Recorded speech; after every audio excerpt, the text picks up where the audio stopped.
then it's on to the start-finish line and the checkered flag here in the Xfinity Series. So they'll go past me here off turn 4 and into the view of Jeff Striegel and Alex Hayden back upstairs. And that is a lap around the World Center of Racing, the tri-oval part of it, the boat out part, if you will.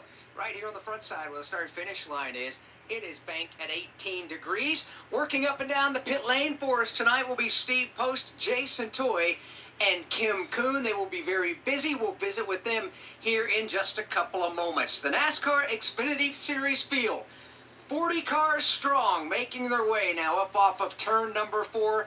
Pace car about to make its way onto the pit lane. It is a Toyota Supra pace car, and to call the start of the season opening NASCAR Xfinity Series race here at Daytona from Grand Rapids, Michigan. Here's Jeff Striegel. 38 cars ready to go. The season opener, the United Reynolds 300 Daytona International Speedway. We're under the green flag.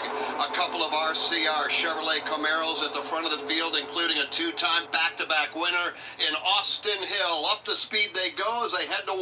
Austin Hill does not get up to speed as quickly as his new teammate Jesse Love. As a result, Love around the outside will take the lead. Slide down in line across the nose of Austin Hill as they hit the backstretch. Jesse Love dives for the bottom of the back straightaway, while Parker Kligerman now will lead the outside line. Well, that changes because Hill and Love move topside. So it's Love, Hill, Kligerman. 1, 2, 3, and they're side by side for 4th. RCR teammates and an RCR Alliance car there, and Kligerman runs 3rd as those 3 all move to the outside lane. Leading the bottom groove for the first time off 4, it's A.J. Allmendinger. Off turn number 4, outside lane, a couple of RCR Chevrolets will lead lap number 1.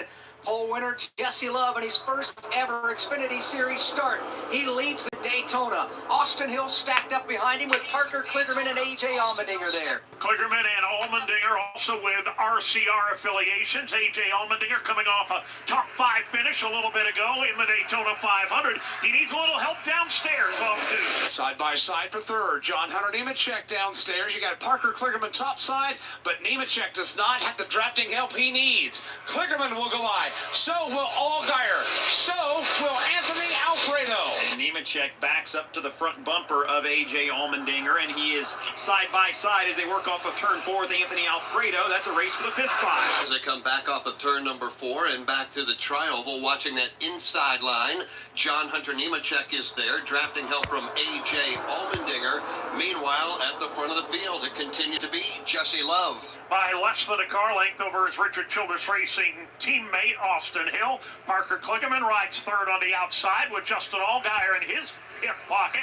John Hunter Nemechek, though, not giving up down low. He's up to 3rd. He's getting more drafting help. A.J. Allmendinger gets in behind him. Shane Van Gisbergen there as well, and he's got about 7 or 8 others. Nemechek trying to get the troops rolling down low, and he will do exactly that. A.J. Allmendinger comfortable after just running 500 miles in the Cup Series of getting going, pushing and shoving right away, and he propels John Hunter Nemechek up to the 3rd spot. He went 2nd. They do, and they got a little headway now in the inside lane, trying to close in on the top group, which is running top side of the racetrack.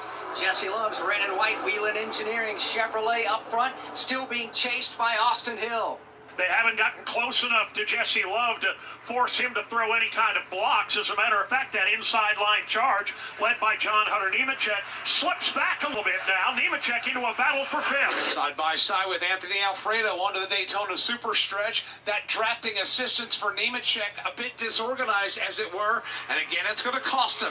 Nemechek will fall back into a side-by-side battle for 6th. It looks like he's kind of trying to look for an opening in that outside lane. Nemechek can't find one. Sammy Smith is now in the Junior Motorsports car, and he's right there at the right elbow of Nemechek. Quick numbers for you tonight. As a reminder, 120 laps, 300 miles. Stage 1 is done. At lap number 30, stage 2 will be complete.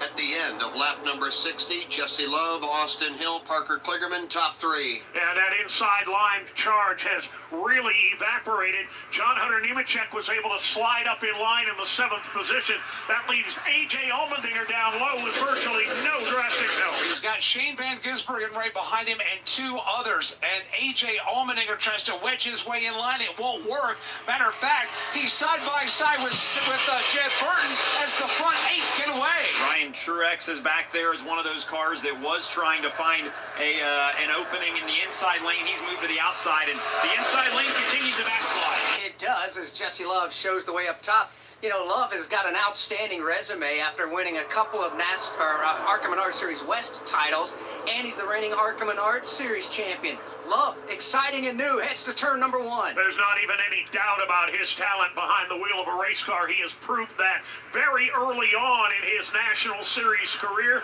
and his Xfinity Series career is off to a pretty solid start. He is in control of the field right now as he brings him up the top of turn 2, stays up against the outside wall. Front dozen, front 15 cars, all nose to tail off the end of the back straightaway. And there's a little bit of separation between the front 9, and then there's another group of 5 that is starting to reel those in. Jeff Burton is at the back of this single file line amongst the front runners. All right, early notes to be made. The inside line went nowhere. It's the outside line that's quick.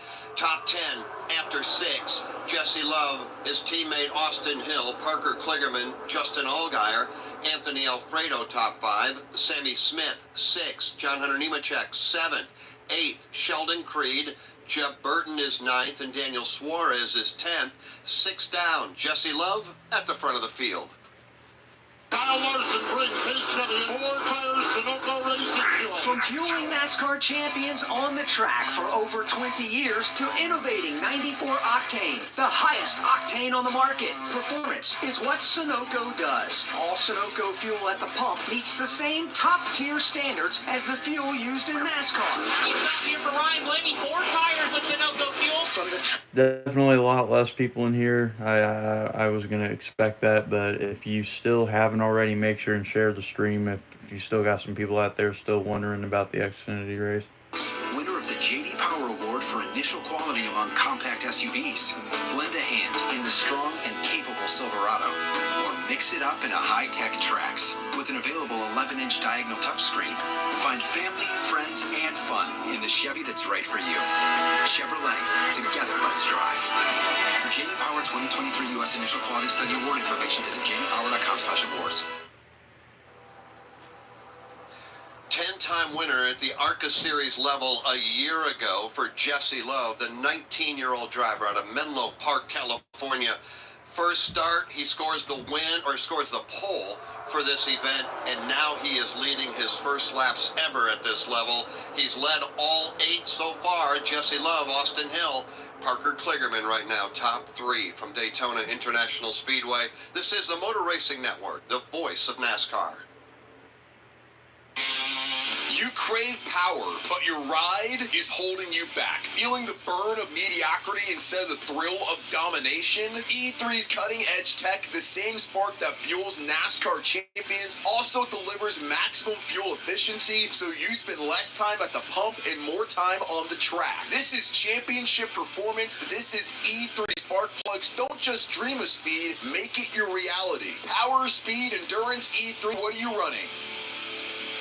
Looking for weekly motorsports podcasts to stay up to date on what's happening on and off the track? The Motor Racing Network is the place. Hear from NASCAR crew chiefs on MRN Crew Call. All the happenings from regional touring series and local tracks on NASCAR Coast to Coast. Sprint Car Talk on Winged Nation. NASCAR history on MRN Classic Races. And hear from the drivers on NASCAR Live. MRN podcasts available on MRN.com, YouTube, or your favorite podcast platform.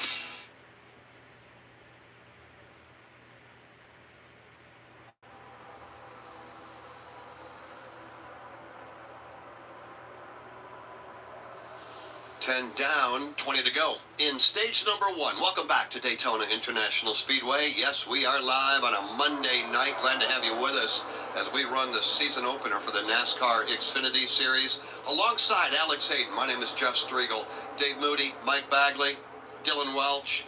They are doing double duty for you tonight out in the turns and up and down pit road. Steve Post, Kim Kuhn, and Jason Toy.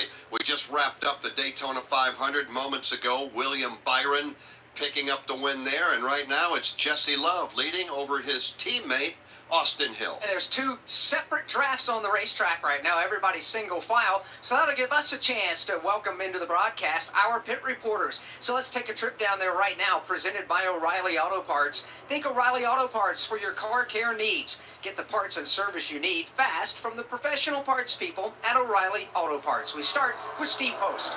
You just shared a little bit about Jesse Love, and you talked a little bit about his resume. You mentioned he's the ARCA Menard Series champion.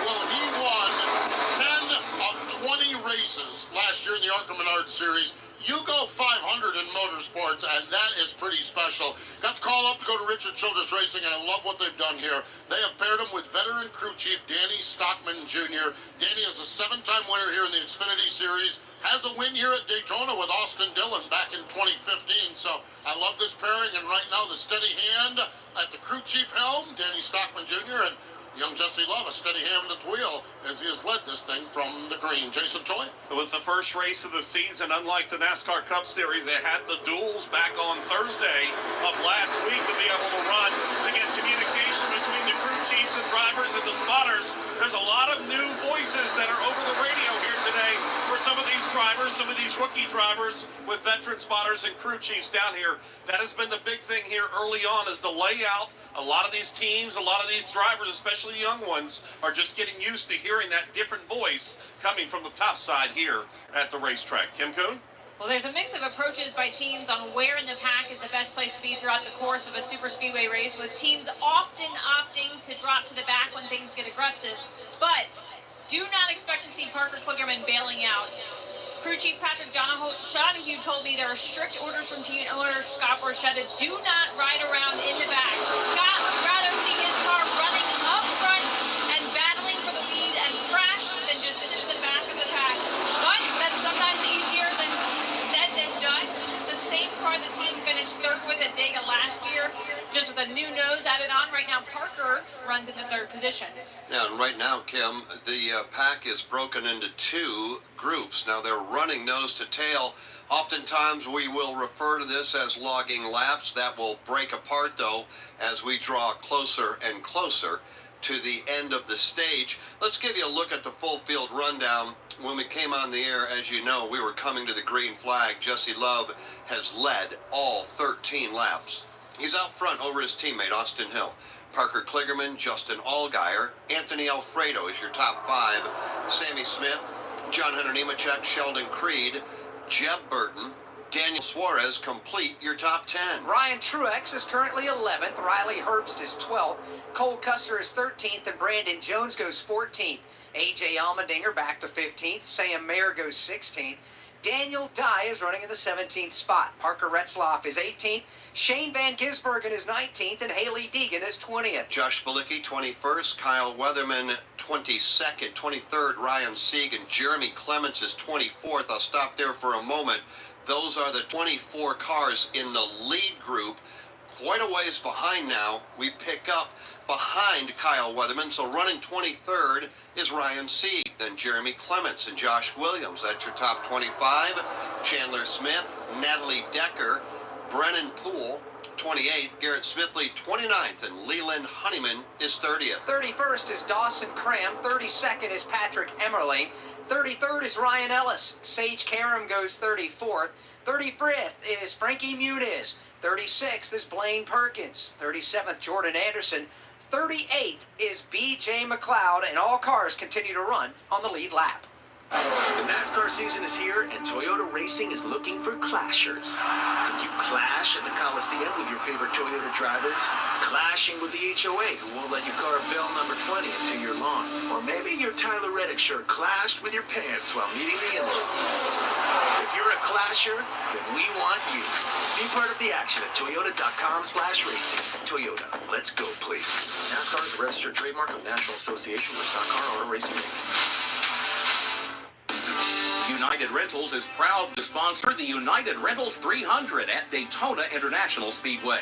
With the most comprehensive equipment fleet in North America, backed by a team of industry experts, United Rentals is ready to deliver customized solutions for whatever your project demands. United Rentals is more than an equipment rental provider. They are a full-service partner for safe, productive, and sustainable job sites. United Rentals, building a better future together.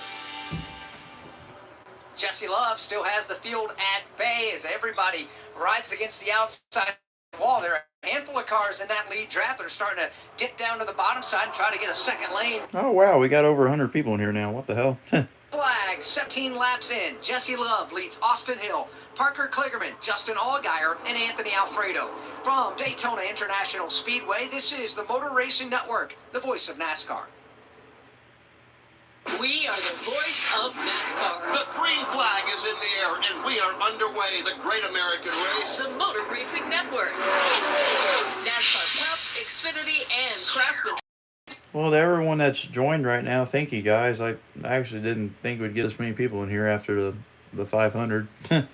Thanks. Thank you guys, really. Thank you. And last lap passes for And if anyone is new, make sure and subscribe. I will be streaming most of the NASCAR races this season, so yeah, what I mean by that is most of the Cup races. So if you want to stay tuned in for all of that and not miss them, I would consider subscribing, like, big time. Listen in on them. Like, seriously, I would. Drivers, spotters, and crews the entire race. Hear team strategy with critical passes, dangerously close calls, and all the pit stop drama. To learn more, visit them at racingelectronics.com.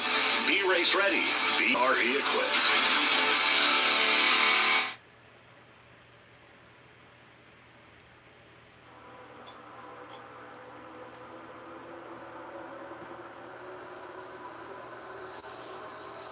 Things starting to pick up just a bit in the lead draft. Here's Daniel Suarez and the Wendy's car stepping out of line as we come down here to complete lap number 19. Suarez gets to the bottom. Now he's going to get hung out to dry, and further back they're going to stack them 3 wide. 3 wide, but it's only 1 or 2 people out of line, and they are all the way at the back, tail end of that lead draft. Daniel Suarez gets in the sucker hole, as they say.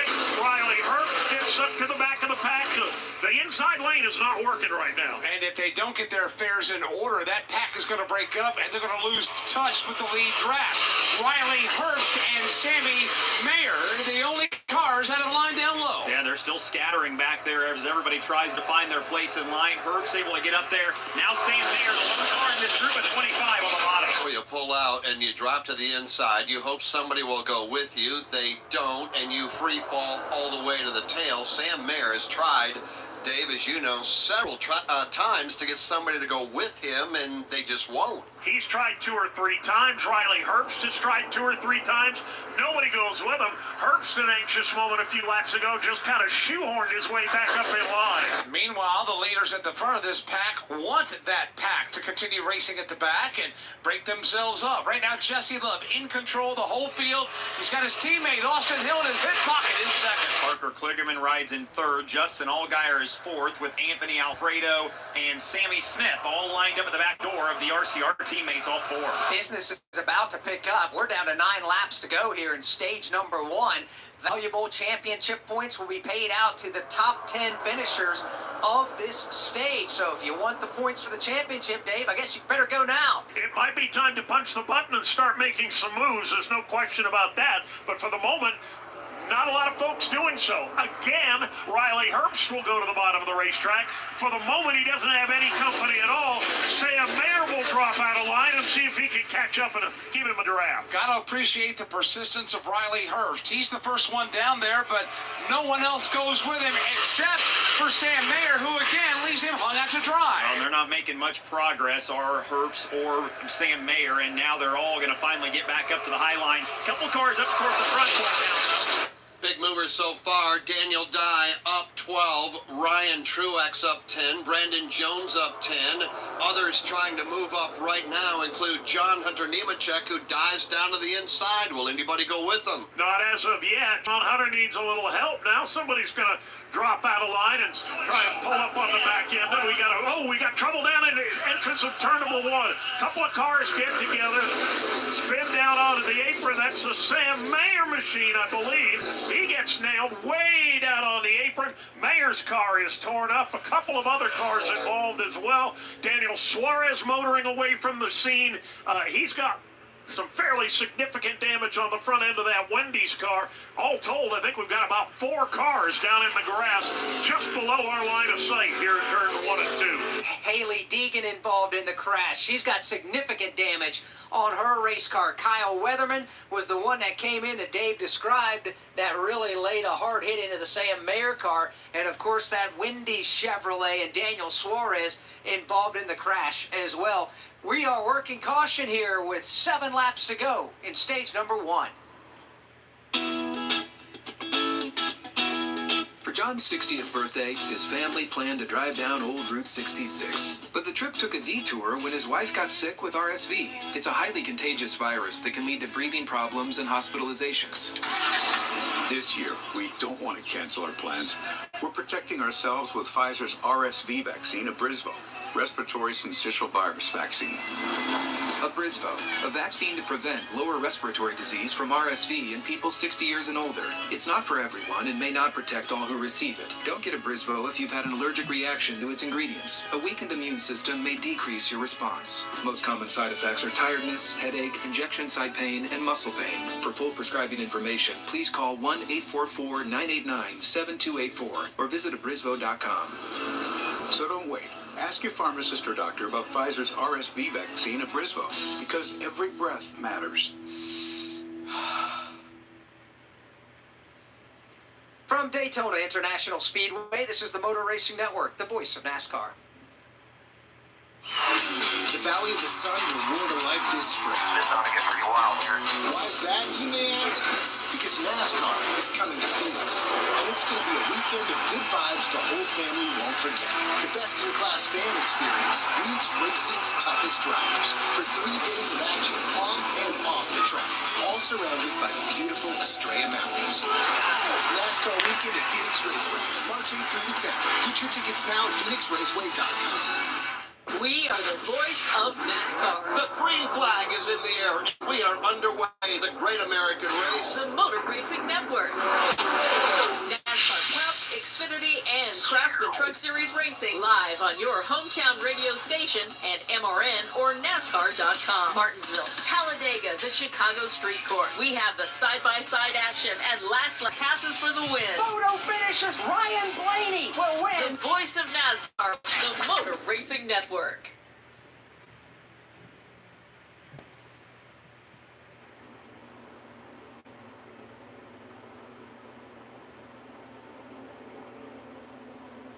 Back here at the World Center of Racing, the NASCAR Xfinity Series under caution for the first time tonight.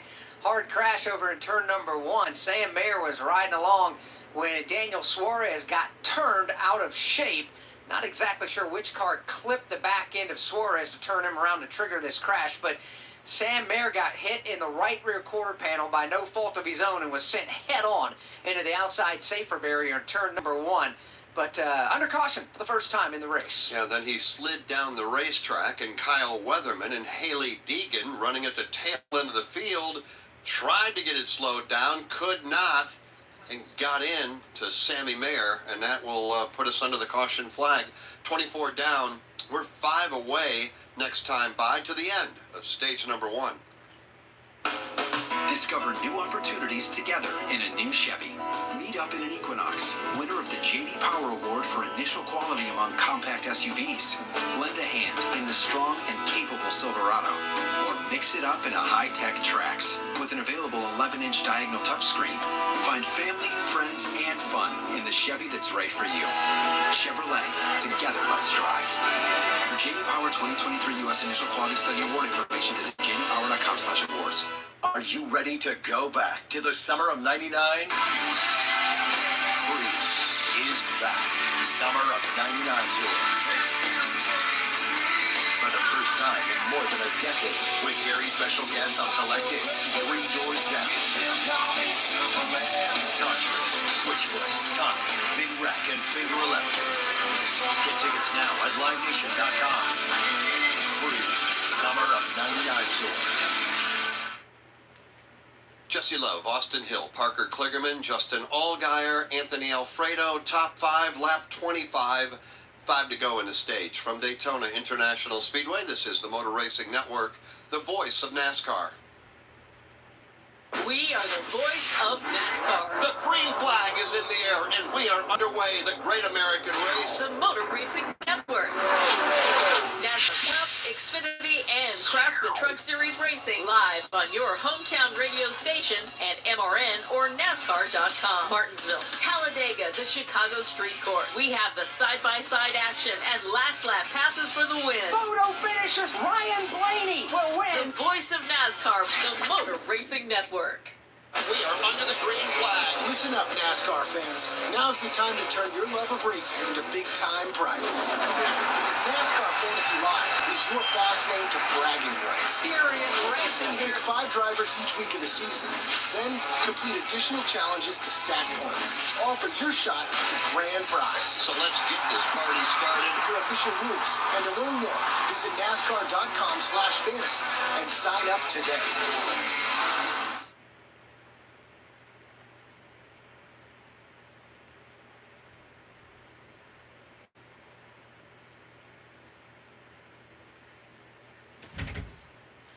"25 laps down, soon to be 26. Now, pit road is supposed to open. It is. So pit road is open. Alex Hayden, I guess if you're running at the back half of the field, give or take, an opportunity to come to pit road right now if you want it, and let those in the top 15 battle it out for the stage points. Could very well be. Then you'll be sitting pretty at the front of the field when the stage ends and everybody else has to come to pit lane. So different thought processes here depending on where you're lined up in the running orders. We work caution here for the first time. It's still a decision, even if you're Jesse Love, Austin Hill, Parker Kligerman, Justin Allgaier, those cars at the front of the field, they could still play that strategy, and who knows, the entire field may fall behind them. Yeah, how soon will somebody come to pit road? We'll find out here in a moment as we work off of turn number 4. We'll take you to lap number 30 to wrap up stage 1, and then we'll take you to lap 60 to complete stage number 2. Then it's a 60-lap run to the checkered flag after that. So the pace car will bring the field off of turn number 4. Again, pit road is open. Even the leaders are peeking towards pit road. Will they make the move, or is this just a fake? Looking like right behind Austin Hill. He's going to stay on the racetrack. So is Jesse Love. But Justin Allgaier will bring a parade of cars down to pit road. And he makes his way. Brandon Jones is in. A.J. Allmendinger. Here comes Daniel Dye. Let's cover the stops. Kim?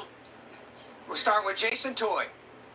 Sammy Smith is going to hit his mark right here. They're going to go to work on the right side. For 4 tires, Sunoco Fuel, chassis wrench going in. Cole Custer further up. Also further back, Jordan Anderson along with Sage Karam making their stops for the first time here tonight at Daytona. How about C-Post? Brandon Jones is in, going to be 4 tires, Sunoco Racing Fuel. Justin Allgaier, the first down and away of this group. Allgaier goes out on the racetrack. Got Josh Malicki in getting pit service as well. And the reigning champ Cole Custer is in. A.J. Allmendinger getting pit service. So these stops here, lap number 26. And I think you guys are right. These drivers toward the back of the field looking to flip the script, if you will, and get themselves set up for stage number 2. 4 laps to go. In stage number 1, Jesse Love, still the race leader. Will they find a home? Sponsored by Geico. Susan has always wanted to live in a chateau. I like a certain je ne sais quoi. While Jake is more into the Cape Cod style home. It's a classic look. Compromise is tough, but these two won't have to compromise when they bundle home and car insurance with Geico. It's easy, and they could save even more. In the end, Susan and Jake found a Cape Cod style home where they will only speak French. Bonjour, je t'aime, merci beaucoup, and cordon bleu. You'll get better with time. Bundling without compromise at Geico.com. Kyle Larson brings his Chevy in 4 tires, Sunoco Racing Fuel. From fueling NASCAR champions on the track for over 20 years to innovating 94 octane, the highest octane on the market. Performance is what Sunoco does. All Sunoco fuel at the pump meets the same top-tier standards as the fuel used in NASCAR. Here for Ryan Blaney, 4 tires with Sunoco fuel. From the track to your tank, you can trust Sunoco to help your vehicle perform at its peak.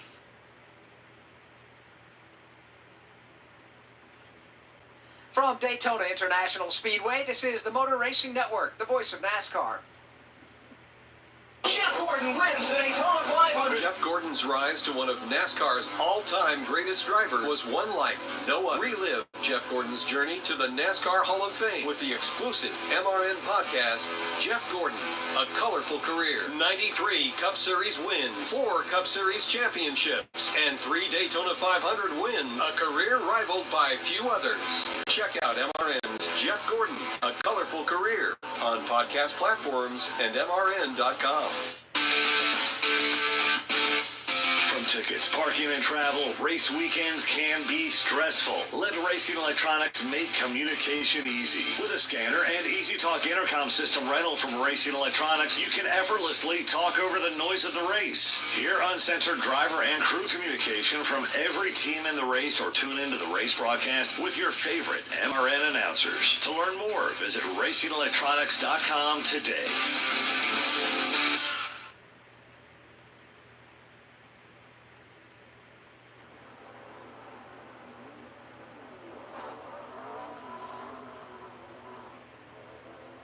Couple of cars topping off with Sunoco fuel before we go back under the green flag, as we've just gotten to one to go. So we go to Kim Kuhn at the Advent Health Care Center.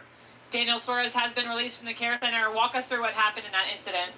Yeah, I mean, they were checking up in front of me, and I checked up as well, and it's a chain reaction, you know. I mean, I don't know if the guy behind me has to be a little more heads up or what's the deal, but it's hard because at some point in the chain reaction, somebody's gonna hit a little bit, but it's unfortunate. You know, I was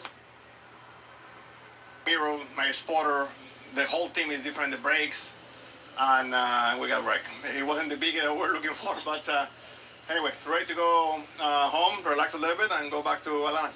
That's Daniel Suarez. Disappointing day for him here at Daytona International Speedway. Yeah, it is. It's been a tough one for Daniel Suarez, not only in this one ending early, but also in the Daytona 500. Tonight's race is presented by United Rentals. Whether your project is below ground, above ground, or you're just breaking ground, United Rentals has the equipment and tools you need to get the job done. Backed by a team of experts and a suite of digital tools, United Rentals is ready to help you work united for a smarter, safer, and more sustainable work site. Got the United Rentals Chevrolet Camaro lining up to the inside of row number 1. That's Austin Hill. To his outside is his teammate. That's Jesse Love. 4 cars and drivers out of the event early. Daniel Suarez, you just heard from him with Kim, Sam Mayer, Haley Deegan, and Kyle Weatherman. So getting ready to go. This is going to be a sprint to the finish. There'll be 28 laps in. This is going to be a 2-lap run to the green and white checkered flag. And pole winner Jesse Love has led all 28 laps to this point. Incidentally, this is the most laps led by a driver in his NASCAR Xfinity Series debut since Kurt Busch led 70 laps at Texas in 2006. Will they play nice at the front of the field? They kick the lights back on, so we are going to go one more lap. That would make it a 1-lap dash. Stage points are on the line. We'll talk about that in a moment. I think the first thing we want to talk about is, assuming we go green here with 1 lap to go, you've got teammates on the front row, both driving for Richard Childress.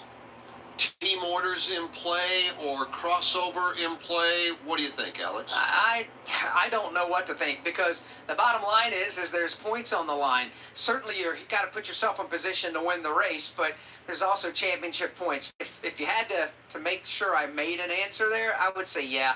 I would think the crossover would definitely come into play. They did give us the 1 to go again this time by, and Dave, it looks like the field behind the pace car is catching some safety trucks. Yeah, they are. As a matter of fact, at a pretty rapid rate. Now I think NASCAR has sent out the word, and the jet blowers shut down and mash the gas to head back to their positions in the infield. Lights are out on the pace car. We're ready to go green next time. Let's visit the Advent Health Care Center. Kim? Sam Mayer just released. A hard hit for you. Are you okay? And what happened? Yeah, that was definitely the hardest hit I've ever had in my life. The first time I've ever had the wind legitimately knocked out of me. Crazy feeling. But these cars are safe. Everyone at JRM Fabrication did a good job keeping me safe, so props to them and everyone at Hendrick Motorsports and Junior Motorsports. This Carolina Carport Chevrolet was good. We were able to make a lot of really good moves and kind of hold our own, but it seems like a lot of people out there couldn't make up their mind on what they wanted to do. We ended up just running the wall for a little bit, but everyone was just trying to make something happen. I was just trying to learn out there. I mean, I know the car is as fast as Xfinity 10G, but not fast enough on my own, so we were trying to make things happen out there, and obviously I can't even say what I saw because I don't know if it's right or not, but all I saw was white. So it's definitely a rough one to start off the year, but I'm pretty much in the same spot I was last year, and we were in the Champ 4 at the end of the year. So looking forward to getting to Atlanta and the rest of the season rolling. That's Sam Mayer. Glad to see he's okay after that hard hit. Yeah, unfortunately, he's failed to finish 3 of the last 4 Daytona races for Sam Mayer. He's going to watch the rest of this one as the pace car hits the pit lane. Here they come now, back through the trioval, looking for the green flag. This will be a sprint to the green and white checker, just 2.5 miles. That's it. Austin Hill on the inside, to the outside. Jesse Love. They will stay door to door. Behind them, Anthony Alfredo and Parker Kligerman. Nobody able to get the advantage as they race their way into turn number 1. It's Austin Hill, bottom of the racetrack. Jesse Love on the outside lane. Next in line on the bottom is Anthony Alfredo. Top side, Parker Kligerman. A 3-wide line starting way back. Austin Hill leads the way, bottom lane out of turn number 2. Points paying window is open. Who's going to get there first? They're side by side for the lead. Here comes Jesse Love. Parker Kligerman just shoves him off the end of the back straightaway. And that's all Love needed to go to the point for now. He's trying to get down in front of his teammate, leaves the lane. Here comes Austin Hill. It's just the 2 RCR cars battling for the stage win. Looking like they're going to have to drag race this out, but here comes the draft coming up behind them. You've got Anthony Alfredo there, Parker Kligerman there, green and white checkered flag in the air at the stripe. The stage is going to be won by Jesse Love by 7/1000ths of a second. Austin Hill will finish the stage second. Parker Kligerman will be third. Anthony Alfredo is fourth. Jeff Burton will be fifth, and Sheldon Creed is sixth. John Hunter Nemechek is seventh. A.J. Allmendinger eighth. Justin Allgaier ninth. And Ryan Truex was 10th. And that's a look at the top 10 in stage number 1, presented by Powerball. Powerball, the official lottery game of NASCAR, wants to make you a millionaire in victory lane. Head to Powerball.com to find out how you can enter the NASCAR Powerball Playoff. United Rentals is proud to sponsor the United Rentals 300 at Daytona International Speedway. With the most comprehensive equipment fleet in North America, backed by a team of industry experts, United Rentals is ready to deliver customized solutions for whatever your project demands. United Rentals is more than an equipment rental provider. They are a full-service partner for safe, productive, and sustainable job sites. United Rentals, building a better future together. Are you ready to go back to the summer of '99? Cruise is back. Summer of '99 tour. For the first time in more than a decade, with very special guests on select days, 3 doors down. Country, Switchfoot, Time, Big Rack, and Finger 11. Get tickets now at LiveNation.com. Cruise Summer of '99 tour. Jesse Love's first pole, Jesse Love's first laps led, and now Jesse Love's first stage win. He comes across the line, picking up the stage 1 win. Pit Road will open up shortly from Daytona International Speedway. This is the Motor Racing Network, the voice of NASCAR. You crave power, you bleed speed, you live for the roar of the crowd and the taste of victory, but your ride is holding you back. Ignite your engine soul with E3 spark plugs. The same spark plug that fuels NASCAR champions unleashes explosive power in your ride. Don't just dream of speed, make it your reality. Find E3 at your nearest auto parts store. E3 spark plugs. E3, what are you running? Looking for weekly motorsports podcasts to stay up to date on what's happening on and off the track? The Motor Racing Network is the place. Hear from NASCAR crew chiefs on MRN Crew Call. All the happenings from regional touring series and local tracks on NASCAR Coast to Coast. Sprint Car Talk on Winged Nation. NASCAR history on MRN Classic Races. And hear from the drivers on NASCAR Live. MRN podcasts available on MRN.com, YouTube, or your favorite podcast platform.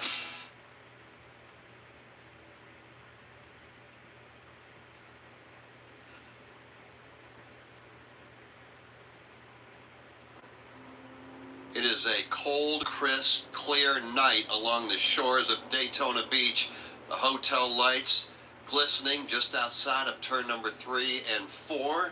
Alex Hayden, it's been an interesting week down here. It feels like we have spent virtually every minute that we have been here either here at the track or sleeping and getting ready to come back to the track. Yeah, but that's part of the grind that is Speed Weeks presented by Advent Health. But you're right. By the time we landed last Tuesday, it's been 100% full steam ahead. It's a jam-packed week, and if you've never made the trip down here to visit Speed Weeks in Daytona, it is a heck of a week. You get your feel of racing nonstop, and even when there aren't race cars on the track, there are race cars on the track because the NASCAR racing experience is going nonstop, where you can drive a stock car around Daytona yourself, or even do a ride-along program around the World Center of Racing. So it really is truly outstanding. Something on the track virtually nonstop. And I know we want to thank Frank Kelleher and his staff. Frank is the president of Daytona International Speedway, has a tremendous staff, and obviously the track safety crew. For all of the work that they had to put in, they were on the track truly as much as the race cars, if not more, just trying to get the track ready. Then we would get weathered out or one thing or another. But to Frank and his crew here at Daytona International Speedway, tip of the cap. Look forward to coming back. And Dylan Welch, when we do come back in August, I'll bet it'll be a little bit warmer. Well, I would sure hope so.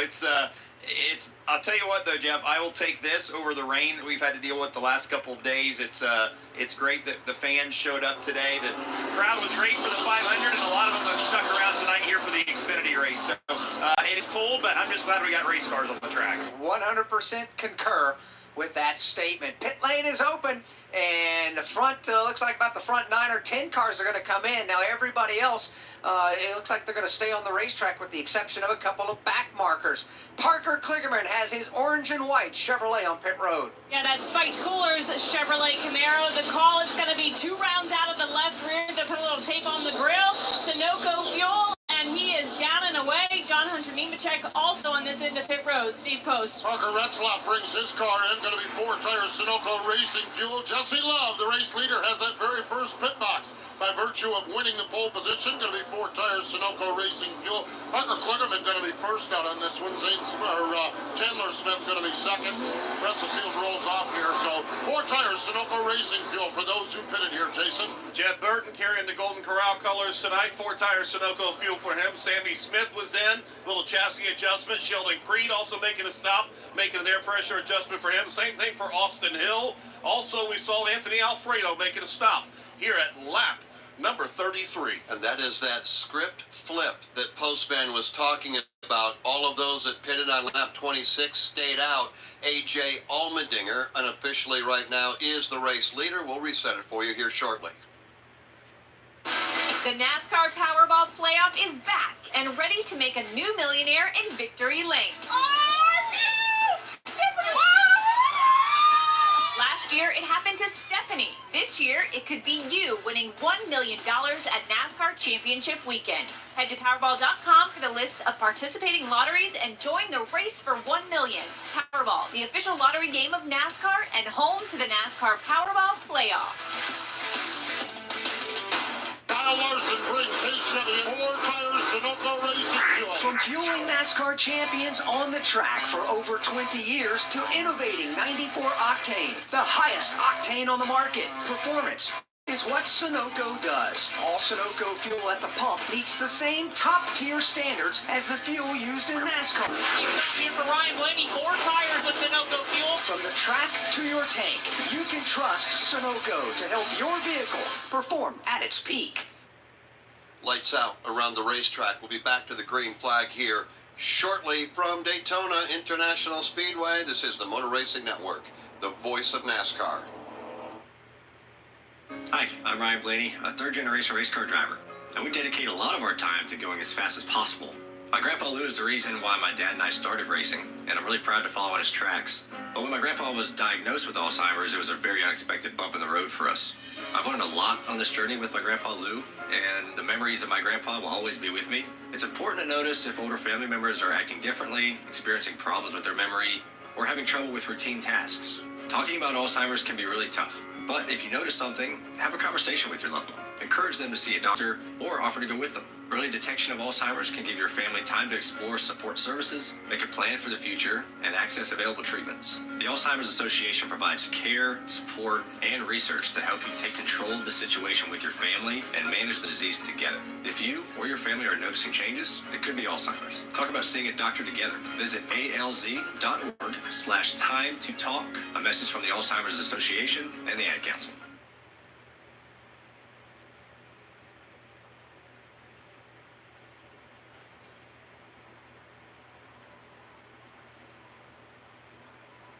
Green flag will be in the air when the field comes off of turn number 4 and back to the tri-oval, getting ready for a Geico restart presented by Geico. Is your insurance playbook confusing? Make it easy. Switch to Geico and get all of your insurance coverage from one place. Go to geico.com today to get started. As the field works through turns 3 and 4, the fans, some of them come to their feet and they're dancing right along here, ready to go to watch the Xfinity Series. Get stage number 2 underway. 25 laps left in the stage. This has a making of something special because we got different pit strategies and obviously a shorter run to the green and white checkered flag to end stage. Those fucking bitches are drunker than shit, I swear. Place finish in the Daytona 500, electing to restart outside row 1. Down to the inside is Justin Allgaier. Green flag goes back in the air on lap number 35 behind Allmendinger and Allgaier, Riley Herbst and Cole Custer. The Dinger and the Gator lead them off into turn number 1, and A.J. Allmendinger with a big old shot from Riley Herbst will take the lead in that outside lane. For the moment, he'll stay up there, leave the bottom open. Back through the door comes Justin Allgaier. He will poke a nose to the inside out of 2. Here he comes up the back straightaway, down to the inside. He's got some drafting help as well. Matter of fact, it's enough to propel Justin Allgaier to the lead in turn 3. That propelling driver from behind was Cole Custer, who comes with Allgaier in the bottom lane. Those two go 1 and 2. Then Blaine Perkins is next in line on the bottom. Perkins right there on the bottom side of the racetrack. He's going to find a spot to run and simply wait and see how this plays out. Second place driver Cole Custer drifts high to take a peek on Justin Allgaier. Allgaier throws the block. They're going to ride the outside lane for now. Into turn number 1, they will take the high groove now. Allgaier with Cole Custer in tow. Perkins down on the bottom. Oh, Custer's going to bust a move up the middle. Cole Custer slides under Justin Allgaier, but can't get him cleared in 2. He cannot get away there. 3 wide for the lead. Blaine Perkins on the bottom. Oh, and there's trouble. Oh, shit. Allgaier, make that Allmendinger. Oh, shit. John Hunter Nemechek. You also got Jeremy Clements trying to mow it down. Jesse Love's got damage. Everybody now scattering to avoid a half dozen race cars who come spinning out of the middle of the pack halfway down the back straightaway. Yeah, Justin Allgaier, check that, rather A.J. Allmendinger involved, maybe Shane Van Gisbergen involved, Parker Kligerman. Under caution, lap number 36, Allgaier leads. Mike, halfway down the back straightaway, I think we saw this earlier tonight, something very similar. Yes, we did. All of a sudden, contact made, spinning out of the pack of traffic. First one to spin to the inside was A.J. Allmendinger. He took several others. Now, the good news is everybody has left the accident scene, but you got about a half a dozen cars that had damage in one form or fashion. Jesse Love in that red and white Chevrolet, racing 3 wide. He was the 3rd car in line in the middle as he brings his car down the pit lane. It's beat up and it's in front of Steve Post. Yes, indeed. A lot of damage to the right front. They're taking the wheel off from the right front, and they're just actually using one of the drills or one of the tire changing guns to beat up. Now they're bringing some mallets and some saws to work on the right front of that car. Right rear damage as well. Jesse Love sits here aboard the wheel of the race car patiently waiting, but fair amount of damage on that automobile as they work on it down here on this end of pit road. Down the back straightaway they go, and John Hunter Nemechek into the back of Jesse Love, turned Jesse into the outside retaining wall. Before he could get there, he got into the side of A.J. Allmendinger, and Alex, it was on from there. So put him under caution, lap 37. Yeah, that's part of it, as caution is out, and John Hunter Nemechek's car is right down there on the pit lane as it's getting service right now. And John Hunter Nemechek Toyota didn't look too bad. They are spending spending some time on the left front. They've got some mallets that they're pulling out the fenders, doing some work on that left front. Parker Kligerman got the worst of wear on the right side as well as on the hood. Right now, the crew jumping on the hood, trying to bare bond it down. Also, they've got a sawzall out. They're going to saw away some of that fender up on the right front. You can hear it right now. Saw that away from the wheel. They'll pull out the fenders as well. So some beaten and bruised. By the way, guys, if you haven't already, make sure and subscribe. That way you don't miss out on these streams. I will be streaming next weekend's Cup race, and I might even try streaming the Xfinity race. I'll just have to see though. But anyways, guys, thank y'all so much for the support. And by the way, like the stream. Hell, we're only at 7 likes on my end. That's what it shows. That's what it shows on my end. It only shows 7. I don't know why, but hell, there could be more. Just yeah, I don't know, but if you can, go ahead and like the stream and subscribe again if you haven't. Strategies ongoing. Those drivers who opted to stay on the racetrack after coming to pit road all the way back on lap 26, well, they were out front of this for the better. Shows 43. Damn. Okay, 43 likes, and hell, that works. 33 and 34, they were right in the thick of things. It would appear as though Austin Hill is looking pretty good. Now, let's confirm that one way or another. Jason Toy has been monitoring Austin Hill. Well, he just brought the car in, had a little bit of a wrinkle on the right front fender, so they pulled that out, changed those Goodyear Racing Eagles, and then topped it off with Sunoco fuel. They did have to clean the front grill off a little bit. He went across the grass, a little agricultural racing there for Austin Hill, so everything looks good for him. Says the car and the wheel is straight, so they were able to pull out Sammy Smith. Same thing, little damage up on the right front. 72, damn. Oh, 77. What? I'm so confused. Huh? What? Victory Lane stage with William Byron winning. I feel like y'all are bullshitting with me, but you know what? I'm just gonna go with it. I wouldn't be surprised. That's what's going on down there. A lot of beat up race cars, but looks like most all are going to be able to continue on. Nah, but for real though, again, if you are new here and if you haven't, please subscribe. I mean, seriously, I'm gonna be doing this throughout the whole entire year. I did it throughout last year. There's proof. Trust me. People that know me, tell them. Up in a high-tech track. This isn't my first rodeo doing the streams. I've done this for plenty of times now. It's out there. Trust me, it's out there. For J.D. Power 2023 U.S. Initial Quality Study Award information, visit jdpower.com/awards.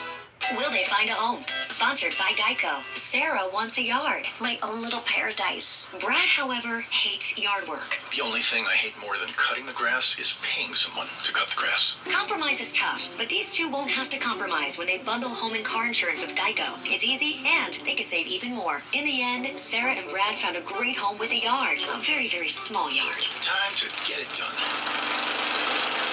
And I'm done. Bundling without compromise at geico.com. 10 cars involved in this latest crash. We're down to 21 laps to go in stage number 2. With that being said, 81 to go in the United Reynolds 300. From Daytona International Speedway, this is the Motor Racing Network, the voice of NASCAR. Give us a follow. The Motor Racing Network is on Facebook, X, YouTube, and Instagram. We've got links to all our podcasts, MRN Radio Race broadcasts, and NASCAR news and information video podcasts on MRN's YouTube and Facebook. On X, use the hashtag AskMRN to connect with us and our award-winning race announcer. Give us a like, post a comment, share a podcast. Just search for MRN Radio. The Motor Racing Network on all your favorite social media outlets. This is Steve Post. If you love sprint cars, you'll love Wing Nation. All the latest sprint car news and interviews from the stars of sprint car racing from around the country. Join Ashley Strumming, Aaron Evernham, and me every Tuesday on Motor Racing Networks and Wing Nation's Facebook pages. We go live with the weekend's winners and newsmakers from around the country. You can also find the podcast of all past shows on YouTube or subscribe to the podcast on any of your favorite podcast providers. Wing Nation, all sprint cars, all the time.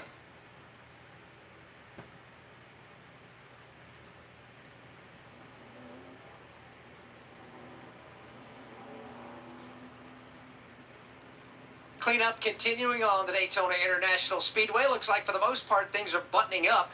Same with all these beat up race cars that have been on and off the pit lane as they continue to try to get their cars put back together the best they possibly can.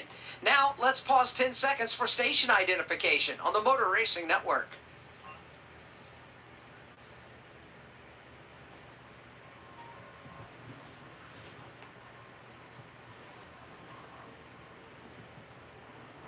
Motor Racing Network is live at Daytona International Speedway. It's the season opener for the NASCAR Xfinity Series, the United Rentals 300. Alongside Jeff Striegel, my name is Alex Hayden. Dave Moody, Mike Bagley, and Dylan Welch are out in the turns tonight. Up and down the pit lane, Steve Post, Jason Toy, and Kim Kuhn. On a very frosty night here in Daytona Beach, Florida, as we get ready to go back under the green flag, a number of very good cars caught up in a crash just moments ago at the feet of Mike Bagley at the end of the back straightaway.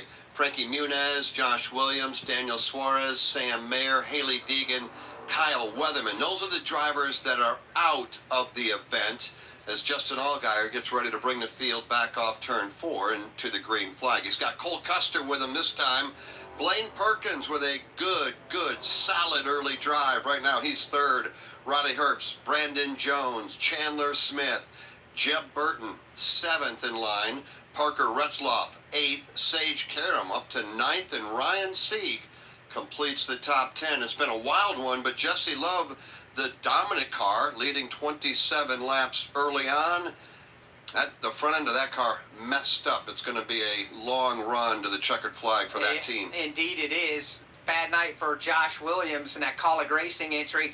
They are pushing that car underneath the Rolex clock and into the NASCAR Xfinity Series garage. So Josh Williams in that run is going to come up short. Looks like the same for Frankie Muniz. They're backing that car up the pit lane as well. So tough break. A couple of cars are going to be out of the race early. So Austin Hill involved. These cars were involved, but they were able to get the work done and they're back out, and they are still on the lead lap. Austin Hill, Anthony Alfredo, A.J. Allmendinger, Daniel Dye through the grass, Jesse Love, we documented that car, John Hunter Nemechek right now being shown 1 lap down. Same for Shane Van Gisbergen and Parker Kligerman 2 down. So that gives us 29 cars on the lead lap, the last of which is Jesse Love. Be interesting to see how that car will perform now. Yeah, the right front corner of that race car has essentially been cut away after the damage down there. Not ideal when it comes to aerodynamics, but we'll find out if the draft will help that car maintain pace as we get the 1-to-go signal this time by. It'll be another lap. They waved it off, and this time by we get the 1-to-go. They turn the lights off, and here's Jesse Love again. He'll peel off the racetrack. Team will get an opportunity to try to massage on that race car just a little bit more. Chevrolet Ford at the front of the field. Allgaier in the Chevrolet. Cole Custer in the Ford. And we do want to take a quick second and thank Cole Custer for joining us on Friday night. It seems like 2 weeks ago, but on Friday night when we ran the NASCAR Craftsman Truck Series. Cole Custer, such a pleasure. And he gives us such great insight when he joins us in the Motor Racing Network booth. Yeah, he was with us in the Fresh from Florida 250, the season opener for the NASCAR Craftsman Truck Series. Brings that absolute driver's mentality, and he said it right off the bat in the opening 5 laps. These guys are racing a little bit too hard based off of his taste and what he would like to see. And as it turned out, that was exactly the case. There was a lot of crashing going on in that race, which incidentally was won by Nick Sanchez. And we congratulate Nick for picking up the win here at Daytona Friday night. Yeah, it's been a great week. It's been an interesting week for sure. A lot of that has to do with the weather. We'll wrap things up here.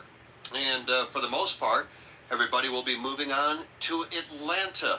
And the season is underway. They'll go to Atlanta before they head west. Phoenix and Vegas. And, of course, then the season really begins in earnest at that point. Justin Allgaier, Alex Hayden, the veteran, just a guy that gives you blue-collar work week in and week out. drop the window net, hand him the helmet, and let him go to work, and he's certainly one of the best all time at this level. He is, and he's a racer through and through, whether it been dirt growing up and coming through the ranks or where he's at right now. He's spent a lot of time in the NASCAR Cup Series for a while, and he's found a home. And of course, Rick Brandt and the Brandt Professional Agriculture team on board have been longtime partners, an Illinois-based company with an Illinois-based driver. Going to take you all the way to lap 60 here for the end of stage number 2. We'll take the green on lap number 42. 18 to go in the stage. Green flag ready to come out, and it does. On the inside, Cole Custer. Right behind him, Blaine Perkins. To the outside, Justin Allgaier with a push from Riley Herbst. Here they come down the front straightaway, headed for turn number 1. Justin Allgaier has the lead by the time they hit the 31-degree banking. The battle will be for second. Cole Custer to the inside on Riley Herbst. Custer's got the advantage and the drafting help. He'll go to second place. Justin Allgaier got out way too far. He is getting ready to be gobbled up. And here comes Cole Custer. Custer to the outside. He'll catch Allgaier. Allgaier throws the block. Custer back to the bottom. Allgaier throws the block. Herbst to the outside. Custer down low. Allgaier trapped in the middle. They ganged up on him and put him in no man's land. He's lost the lead. Custer to the top spot. They're 3 wide for second. Off turn number 4, Cole Custer shows the way. He's by himself. They're 3 wide. 3, now 4, 5 rows deep as they come by the start-finish line. Custer will drift up high. He'll look in the mirror and see a friendly blue oval. Another Ford on the back bumper in the form of Riley Herbst. Cole Custer checks out the rearview mirror and sees him coming just about in every lane he could possibly imagine. He'll hold the high lane for now with Riley Herbst in tow. 3 wide for second on back. Blaine Perkins at the bottom of the racetrack is going to get a little drafting help there. Up front, it's Custer and Herbst. They are 1 and 2. And it is a hornet's nest behind them. 3 wide for third up the end of the backstretch. You've got Blaine Perkins there on the bottom, Allgaier in the middle, and Sammy Smith in that high lane. They're 3 wide, 3 rows deep behind him. Now that row advances as Allgaier. Boy, Cole Custer just dove from the top of the racetrack down 31 degrees of banking to throw the block on Blaine Perkins, and then right back up all the way to the top, Dave, to throw the block on Riley Herbst. Well, he may have to throw another one here in a minute because here comes Justin Allgaier back to the bottom. Custer can't get the block thrown in time. Allgaier to the low lane. Custer up high. That's the battle for the lead. Side by side out of turn number 2. Oh, Allgaier's going to spin himself. He tried to slide up and get a side draft off of Custer. He'll spin to the bottom of the racetrack. He'll correct the car. Will not make contact, but Allgaier sliding up. Tried to get the side draft. It went bad. He spun to the inside of the racetrack. He will rate the car and continue on. One other car was collected at the back of the pack. That's Garrett Smithley, who too spun to the inside.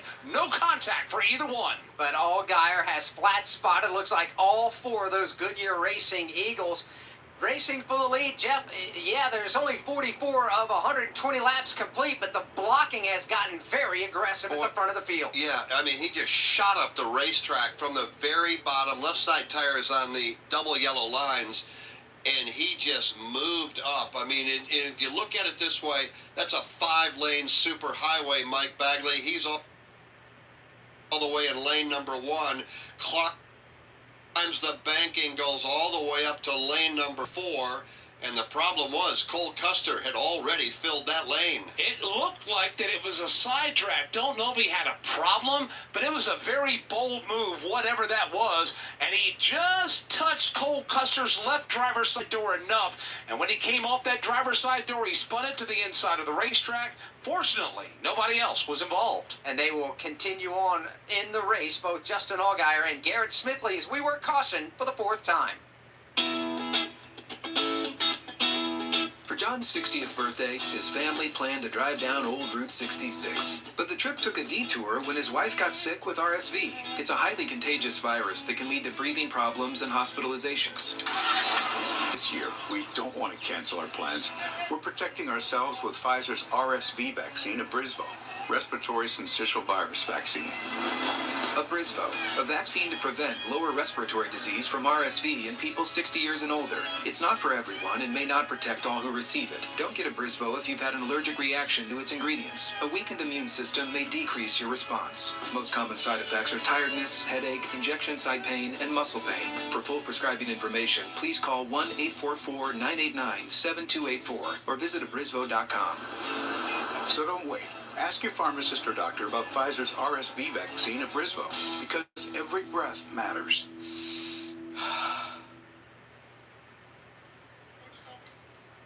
Justin Allgaier and Garrett Smithley, the two cars that spun on the backstretch, have come to pit lane. As we look down at the entrance to pit road, here comes Brandon Jones. Anthony Alfredo's going to come to pit road as well, along with Jesse Love. Steve Post, Allgaier was just in. What was the damage?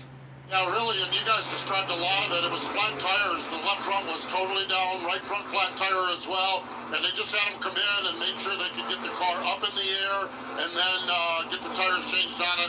They gave the car the once-over. There was no other damage on the race car as well. Right now we got Jesse Love getting a little service on the car. Brandon Jones was in as well. But, yeah, a weird deal with Justin Allgaier. But they feel like the car is good. He'll just restart at the back of the field.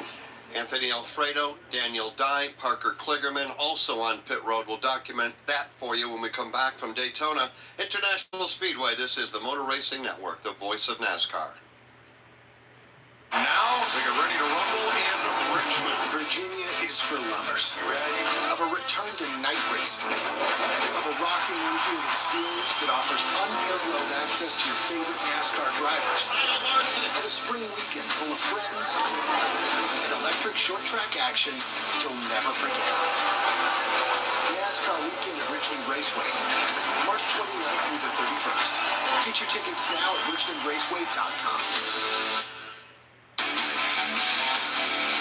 Feel like you're in the driver's seat and never miss a second of the race action with Racing Electronics. Racing Electronics scanners allow you to listen in on uncensored audio from your favorite drivers, spotters, and crews the entire race. Hear team strategy with critical passes, dangerously close calls, and all the pit stop drama.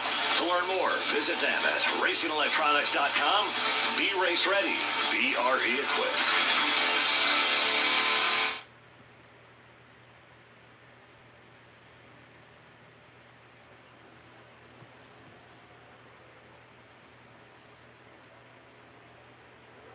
Monday night, under the lights, 46 laps in, NASCAR Xfinity Series season opener, Daytona International Speedway. Cole Custer, Riley Herbst, Chandler Smith, top three. Mentioned there were three cars over in front of Kim Kuhn. Let's go there now and get an update. Yeah, Jeff, including Parker Kligerman, they brought it back in. Remember, he sustained quite a bit of damage. They did a lot more bare bottom repairing on the hood of that race car. Also in Daniel Dye, they're working on the nose of that. They told Daniel he has a mushy front. That's how they described it. And they said, do not push other cars if you can help it until the very end of the race. Both those cars back on the racetrack after being on pit road. So as the field came by, they had the opportunity to choose what lane they want to restart in. You're not allowed to run over the orange box in the middle of the orange V painted in the middle of the racetrack. The V means you got to go either right or left of that. You run over the box, you're going to be penalized. Jordan Anderson ran over the box. He's being penalized. He'll go to the back of the field. Yeah, that's a tough break for him because he had worked up to position number 7. He'll throw all of that away and drop to the tail end of the field. We'll go under the green flag, scheduled, lap 48. That means there's 12 laps remaining in stage number 2. Cole Custer, your 2023 NASCAR Xfinity Series champion, at the front of the field with Riley Herbst. You got a couple of Fords up there in Cole and Riley. Then you get back to the Toyota of Chandler Smith, Parker Retzloff, and Sage Karam. Sage right now, and yes, it's early, but this is the absolute best we have seen him run, running top 5 at Daytona. They've got to be pleased. They do, and they got a long way to go, obviously. But yeah, they've got a good race car. He's been in the draft and running in the top 5, top 10 since the drop of the green flag some 48 laps ago. By the way, John Hunter Nemechek was the beneficiary of the free pass. So John Hunter Nemechek is indeed back on the lead lap. He's being scored back in the 24th spot. Top 3 cars electing to restart on the outside of the racetrack, and that will move Parker Retzlaff all the way to the front. Inside row, Cole Custer trying to get away. He's got a Ford teammate lined up right behind. Parker Retzlaff doing everything he can to make that gift pay off. He's still got a wheel inside of Cole Custer. He's got drafting help. He'll slide under Custer. Parker Retzlaff to the lead as they exit turn number 2. He's going to take Jeff Burton along for the ride. Jordan Anderson Racing 1 and 2 here at Daytona. They're not only going to take those spots, they're going to slide up right in front of Cole Custer. Inside line left open. Here comes Jeremy Clemens to the bottom of the racetrack. And he sucks right onto the back bumper of Jeff Burton as they go for the lead, disposing of Parker Retzlaff, who gets stuck in the middle. Jeff Burton to the point. He brings Clemens with him on the bottom. Got a new sponsor this year, does Jeff Burton. He's got Golden Corral on the car this year, and he's going to try to lead him back to the line here at Daytona. Doesn't. Jeremy Clemens is right on the back bumper. They continue to mix it up hard. They're 3 wide for second. Here they come into turn number 1. 3 deep. Jeff Burton leads the way. Cole Custer way up at the top of the racetrack.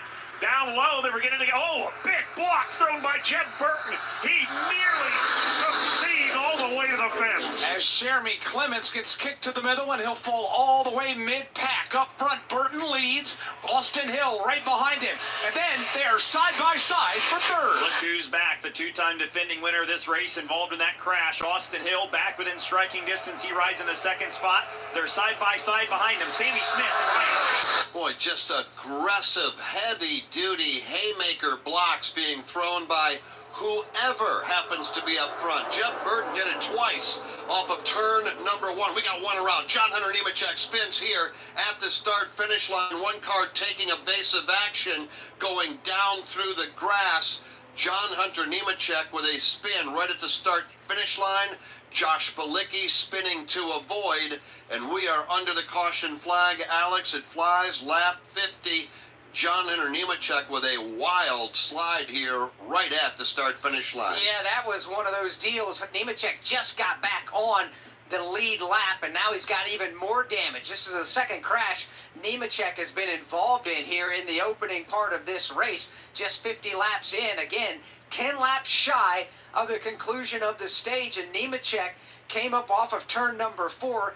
Justin Allgaier went to his inside. Nemechek must have had a tire go down because he started fighting the car left and right and simply lost the back end of the machine. What a piece of driving by Justin Allgaier, who undoubtedly saw the tire go down, and he made quick work of John Hunter Nemechek before John lost that car, or Allgaier would have been collected in that as well. A nice piece of driving, honestly, by John Hunter Nemechek. That tire just obviously ran over something. It blew. He went around. And Justin Allgaier did also a nice piece of driving to avoid. Let's go to pit lane to John Hunter Nemechek's pit. Kim Kuhn? And confirmed a flat left rear for John Hunter. That was the tire going down you guys were talking about. The crew right now on the wall waiting for their driver to bring that Toyota in so they can service it. Has not made it down to pit road yet, but correct. Flat left rear tire on John Hunter's machine. So he'll work his way around the racetrack again underneath the double yellow line, just limping that machine down there. Been a rough start to this one for Nemechek, but was able to get back on the lead lap. As we sit, there are 29 cars on the lead lap right now, as there are, 32 cars still running in tonight's United Rentals 300. Jeff Burton is the race leader. Austin Hill is 2nd. Ryan Sieg is 3rd. Sammy Smith goes 4th. And Cole Custer rounds out the top 5. Sheldon Creed is 6th. Riley Herbst is 7th with Ryan Truex 8th. Jeremy Clements 9th. And Brandon Jones rounds out the top 10. And while we can, under the caution flag, we'll take you a little deeper in the running order. 11th is Chandler Smith. Parker Retzlaff got hung out. Remember, he was running at the front end of the field, and he got stacked right smack dab in the middle, 3 wide, racing off of turn number 3, and he faded back to 12th. Sage Karam, right behind him. And then you've got A.J. Allmendinger. He's 14th. Blaine Perkins, 15th. Justin Allgaier, 16th. Jordan Anderson, 17th, following the penalty. Brennan Poole, 18th. Daniel Dye, 19th. 20th, Patrick Emmerling. 21st, as we sit, is Leland Honeyman. 22nd is Ryan Ellis with Natalie Decker, 23rd, and Dawson Cramp, 24th. Garrett Smithley is 25th. 26th currently is B.J. McLeod. Jesse Love is 27th. Still the car on the lead lap, missing the right front part of the race car after a crash early on. Josh Balicki is on the pit lane, but is still the last car on the lead lap.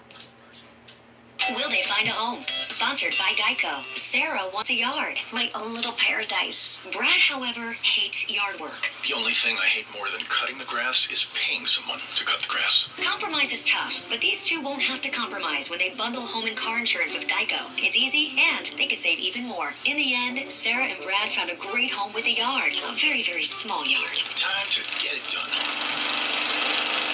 And I'm done. Bundling without compromise at Geico.com. Are you ready to go back to the summer of '99? Cruise is back. Summer of '99 tour. For the first time in more than a decade, with very special guests on select days, 3 doors down. Country, Switchfoot, Tommy, Big Rack, and Finger 11. Get tickets now at LiveNation.com. Cruise Summer of '99 tour. Still under the caution flag, there are 8 laps to go in stage number 2 from Daytona International Speedway. This is the Motor Racing Network, the voice of NASCAR. NASCAR fans, thinking about heading to the track? The official NASCAR Tracks app is the ultimate resource for planning and attending your next event. Discover tickets, event schedules, maps, and facility information to make your experience memorable. Get notified of the latest happenings right on your mobile device. Ready, green flag, green flag. New for 2024 is scanner access right from your phone. Got a race with my man. Listen to driver and team communications while at select NASCAR tracks. Download NASCAR Tracks today on the Apple App Store or Google Play. Inspiring story. Dale Earnhardt Jr. comes back to the Daytona International Speedway. He will win the Pepsi 400. I'm just a pilot, man. You know, I just want everybody to be happy. I want to do good. And hopefully all of my dad's fans enjoyed this. This for all them. Motor Racing Network's NASCAR Live presents podcast Junior's Journey. Jeff Gordon, a colorful career, 50 years of MRN, the 1993 season, the road to royalty, and more. Search for NASCAR Live on your favorite podcast platform.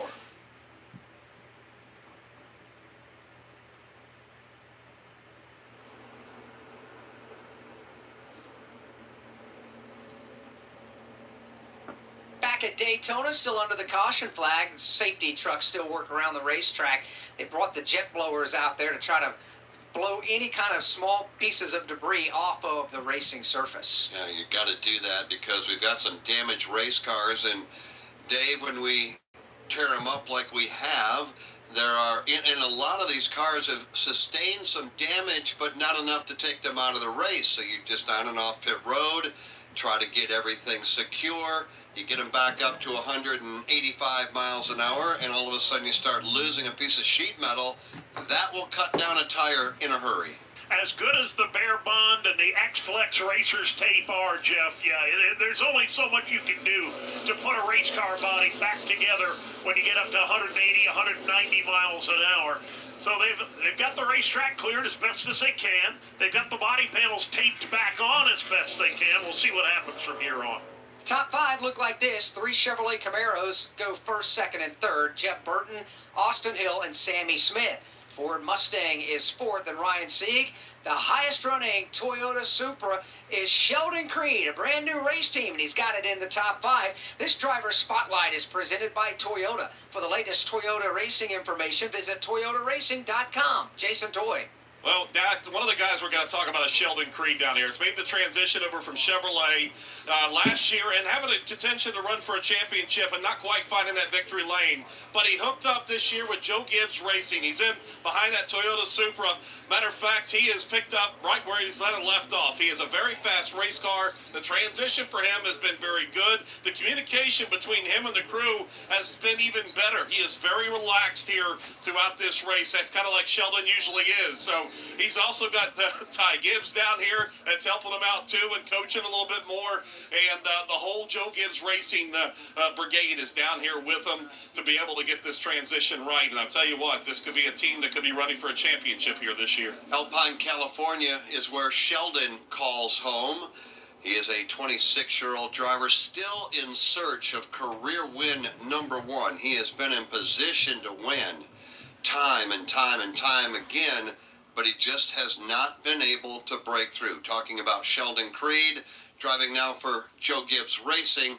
And Sheldon, a quality, very talented race car driver, ready to go when we do go back to the green flag from position number 5. It's going to be at least a couple of more laps as we did not get the one-to-go signals. We look over here off turn number 4. Still have an Elgin sweeper trying to get back behind the wall and another safety truck behind it, one of those AMR safety trucks. So it's going to be a couple of more laps before we do that. That might put us down around, 3-4 laps to go in the stage. So we'll get this place cleaned up, make sure it is race ready, and then we'll put them back under the green flag. We hear 1 to go next time by. That's a lap and a half. Again, we've had a great speed weeks down here. Hopefully everybody has enjoyed Motor Racing Network coverage. Dave Moody, when you think about, media day, we go all the way back virtually a week ago. We had media day, we had pole qualifying, we ran the Gatorade duels, the Blue-Green Vacations duel at Daytona, followed by the NASCAR Craftsman Truck Series, the ARCA event. A few moments ago, the Daytona 500. Anything stick out in your mind as, man, what a great highlight? Well, I would kind of concur with what Alex said a little earlier, that despite the fact that we had basically 2 consecutive days of nothing but rain, it seemed like Speed Week was just go, go, go without a stop at all. We used to be down here in Daytona Beach for, 13, 14 days to get everything in.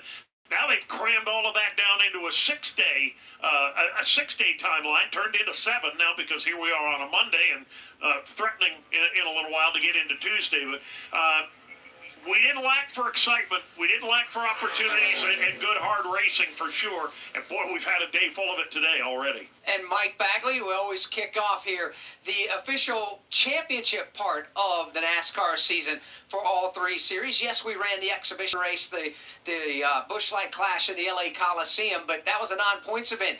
The official start of the season's kicked off, and it's kicked off in grand fashion. And it has kicked off in grand fashion, and because of that, especially for this series that we're with tonight, the NASCAR Xfinity Series, points are on the line, and we see that whenever we get close to that points window opening, everybody takes it up a notch, or 10, depending on what the situation is, and it is the formal start. We are underway. It's been a long, cold, hard winter for a lot of us, and we all know that there's a lot of folks out there that are still in Mother Nature's wintry grip right now, and this is the first harbinger of spring when we get going in Daytona. Well, that's for sure, Mike. And Dylan Welch has been watching everything outside at turn number 4 all week long. A special moment that resonates with you, Dylan? Well, I certainly concur what Dave and Mike said. I'm always amazed when we come here, and you watch, whether it's the Truck Series or the ARCA Series or what we watched today.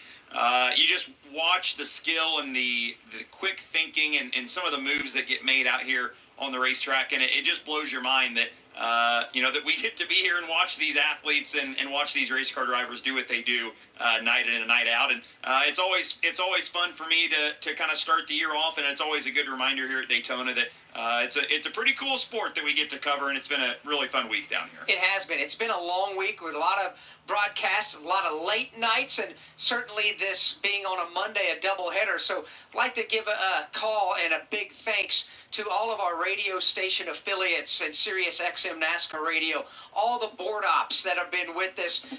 when we weren't really supposed to be on the air. It's Monday. We're not supposed to be racing 2 races on a Monday, so we thank all of our board ops and all of our radio stations around the country and Sirius XM NASCAR Radio for being a part of it as well. And I'll go one step further, and that is the fans that are listening and the fans that are here in attendance, all of you that have been down in the infield and have endured the weather, thank you for doing that. The fans in the grandstands that are here tonight supporting NASCAR, we appreciate each and every one of you as we go back under the green flag. And we're racing again. There'll be 4 laps to go before stage number 2 ends. On the front row, Jeff Burton. He's got Sammy Smith there. Everybody racing for position as they come up to speed. Jeff gets a good jump at the drop of the green flag, and he'll get shoved out into the lead. Now let's see if he elects to maintain in that high lane or come back down across the nose to block any potential charge by Austin Hill. He will not get that opportunity because Austin Hill is there with a full head of steam. Jeff Burton's going to kick to the outside. 3 wide for a moment for the lead. They're 3 wide for the moment now, as right now Sheldon Creed, Hill, and Burton are going at it. And Creed trying to find some dancing partners. He latches onto the front bumper of Ryan Sieg, but Austin Hill goes back to the point at Daytona. 3 to go. The Thunder back off of turn number 4, coming back to the line, and Austin Hill is back to the front at Daytona to lead the battle behind him. Sheldon Creed to the outside, Sammy Smith to the inside. Sammy digging hard down in that low group, puts a fender out now for that number 2 position. Sheldon Creed is not done down low yet. Here they come off turn number 2. Austin Hill with the lead. Side by side for second. Jeff Burton's been kicked 3 wide. He's going all the way to the back of the pack. Here's Hill. He'll start at the bottom, try to run to throw a block on Creed. Couldn't do it. Hill will stay down low, and Hill will stay at the point. He's got Sammy Smith there on the inside lane. That's the line that Hill is in right now. Sheldon Creed trying to lead the outside lanes. They're in pace car formation behind the race. Really have to tip the cap to the Austin Hill pit crew, that United Rentals team, involved in a crash early on. They've really done a nice job, especially in the right front corner of that race car. A lot of tape, a lot of extra work on that, but Dave, she's fast. They've done a pretty good job because you're right, that right front fender is far from what it was originally in terms of aerodynamics, but he's driven it hard. They've given him a good enough race car. He continues to lead the way. Side by side for second. Sheldon Creed leads the outside line. Right behind Austin Hill, that's where Sammy Smith stacks up. Behind Smith, you've got Cole Custer, you've got Ryan Truex, and Brandon Jones is now in the mix. And a big push from Ryan Sieg in the outside lane to Sheldon Creed propelled him forward into turn 3, but then Creed backed up. So it's still Hill leading the bottom lane. With 1 to go in stage number 2, you've got former teammates running side by side. Sheldon used to drive for RCR, and he is wheel to wheel right now with Austin Hill, Creed, Hill, Sammy Smith, Cole Custer. They were not necessarily the best of buddies at the end of the 2023 campaign. Racing hard and clean right now. Hill at the bottom of the racetrack. Sheldon Creed letting it ride up high. 8 rows deep of side-by-side racing coming to the end of stage 2. Hill down low, Creed topside, directing help lined up behind each of them, as right now Hill will get a huge shove from Smith into 3. And on the outside, the drafting help for Creed sort of dissipated. Ryan Sieg was there, as was Riley Herbst, but they're not close enough to push him right now. Austin Hill leads by a car length. Going to try to block all lanes, coming to the green and white checkered flag in the conclusion of stage number 2. Austin Hill has the advantage. He'll slide down across the nose of a hard-charging Sammy Smith, and Austin Hill will win stage number 2. Sammy Smith will be second. Sheldon Creed was third. Cole Custer fourth. Ryan Sieg was fifth. Ryan Truex was sixth. Riley Herbst seventh. Justin Allgaier eighth. A.J. Allmendinger ninth. And Brandon Jones was 10th as the caution flag flies for the conclusion of stage number 2. United Rentals is proud to sponsor the United Rentals 300 at Daytona International Speedway. With the most comprehensive equipment fleet in North America, backed by a team of industry experts, United Rentals is ready to deliver customized solutions for whatever your project demands. United Rentals is more than an equipment rental provider. They are a full-service partner for safe, productive, and sustainable job sites. United Rentals, building a better future together. NASCAR's next generation of stars drive in the NASCAR Craftsman Truck Series. And here they come. Zayden Smith now will try to advance his way to the lead. Catch the excitement of every race right here. NASCAR has made it official. Zane Smith is a back-to-back winner at the Daytona International Speedway in the opener. On the Motor Racing Network, the voice of NASCAR. Lap 61 is on the board. We're just past the halfway point in the United Rentals 300. Austin Hill in the United Rentals Chevrolet is the race leader. From Daytona International Speedway, this is the Motor Racing Network, the voice of NASCAR. You crave power, but your ride is holding you back. Feeling the burn of mediocrity instead of the thrill of domination? E3's cutting-edge tech, the same spark that fuels NASCAR champions, also delivers maximum fuel efficiency, so you spend less time at the pump and more time on the track. This is championship performance. This is E3 spark plugs. Don't just dream of speed, make it your reality. Power, speed, endurance, E3, what are you running? The Valley of the Sun will roar to life this spring. This ought to get pretty wild here. Why is that, you may ask? Because NASCAR is coming to Phoenix, and it's going to be a weekend of good vibes the whole family won't forget. The best-in-class fan experience meets racing's toughest drivers for 3 days of action on and off the track, all surrounded by the beautiful Estrella Mountains. NASCAR Weekend at Phoenix Raceway, March 8th through the 10th. Get your tickets now at PhoenixRaceway.com.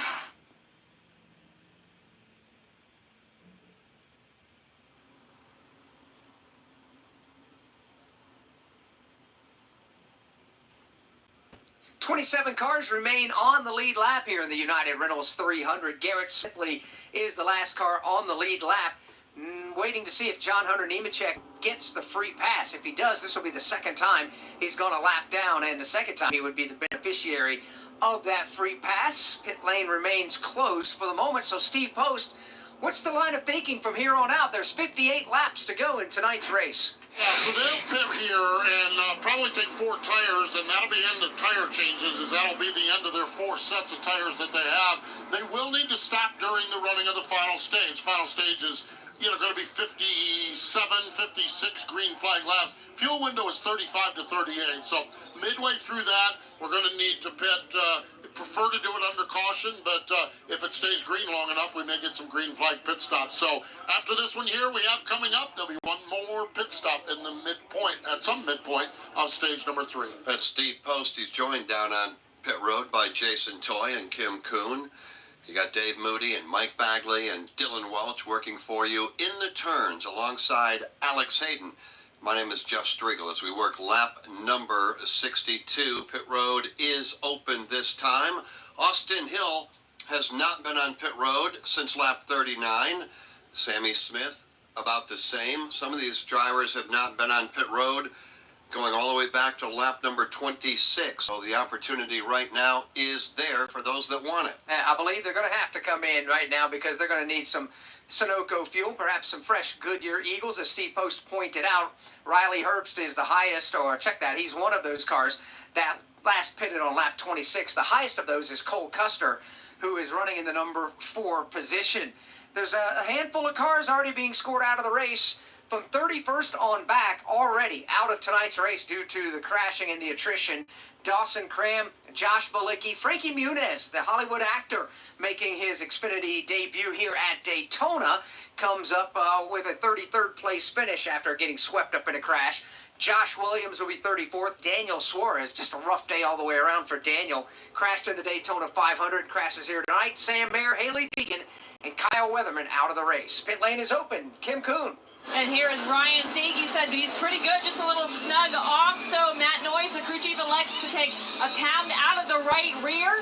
It's going to be Sunoco fuel, and it is right side tires only for Ryan Sieg. Also in Chandler Smith, Daniel Dye, as well as Jeremy Pillants making stops on this into pit road. Steve Post. Chandler Smith wins the race off from pit road. He's the first driver out here as those took 2 tires on that. Justin Allgaier was in. It was 4 tires for Justin Allgaier. We had Cole Custer in getting pit service. A.J. Allmendinger, Brendan Brown, Parker Retzlaff also service here on lap 63. Jason?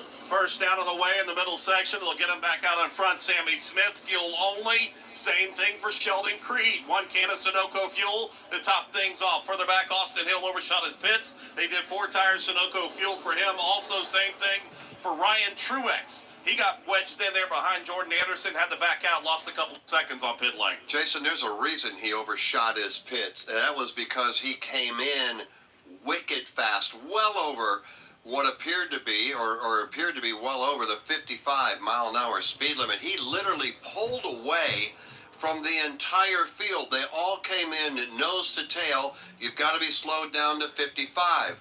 Everybody was nose to tail. He hit that line and literally drove away by 20 car lengths, Alex, over Sammy Smith, who happened to be second in the rest of the field, and then blew right on by his pit box, and that's a penalty. It is, so NASCAR is going to slap the right wrist, speeding on pit road for Austin Hill. Well, that wasn't bad enough. They're going to slap the left wrist as well. He's getting a safety violation, so that's a tough break for Austin Hill, but that one was about as obvious it was going to get. There was an incident down on the pit lane.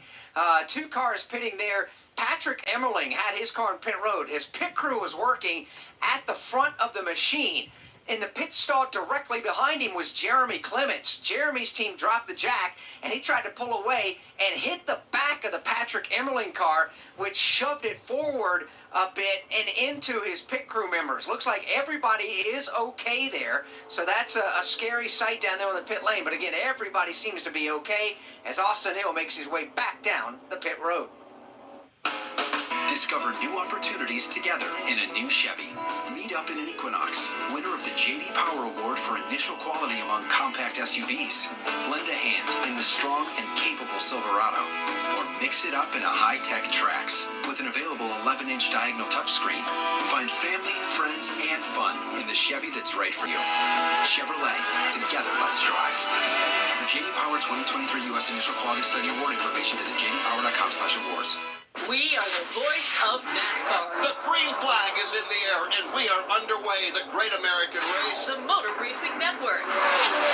NASCAR Cup, Xfinity, and Craftsman Truck Series Racing live on your hometown radio station and MRN or NASCAR.com. Martinsville, Talladega, the Chicago Street Course. We have the side-by-side action and last lap passes for the win. Photo finishes. Ryan Blaney will win. The voice of NASCAR, the Motor Racing Network.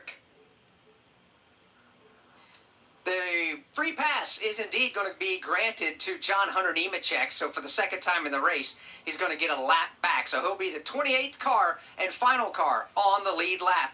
Jesse Love being scored the race leader. He too has damage on his race car from a crash earlier. We're down to 55 laps to go. From Daytona International Speedway, this is the Motor Racing Network, the voice of NASCAR.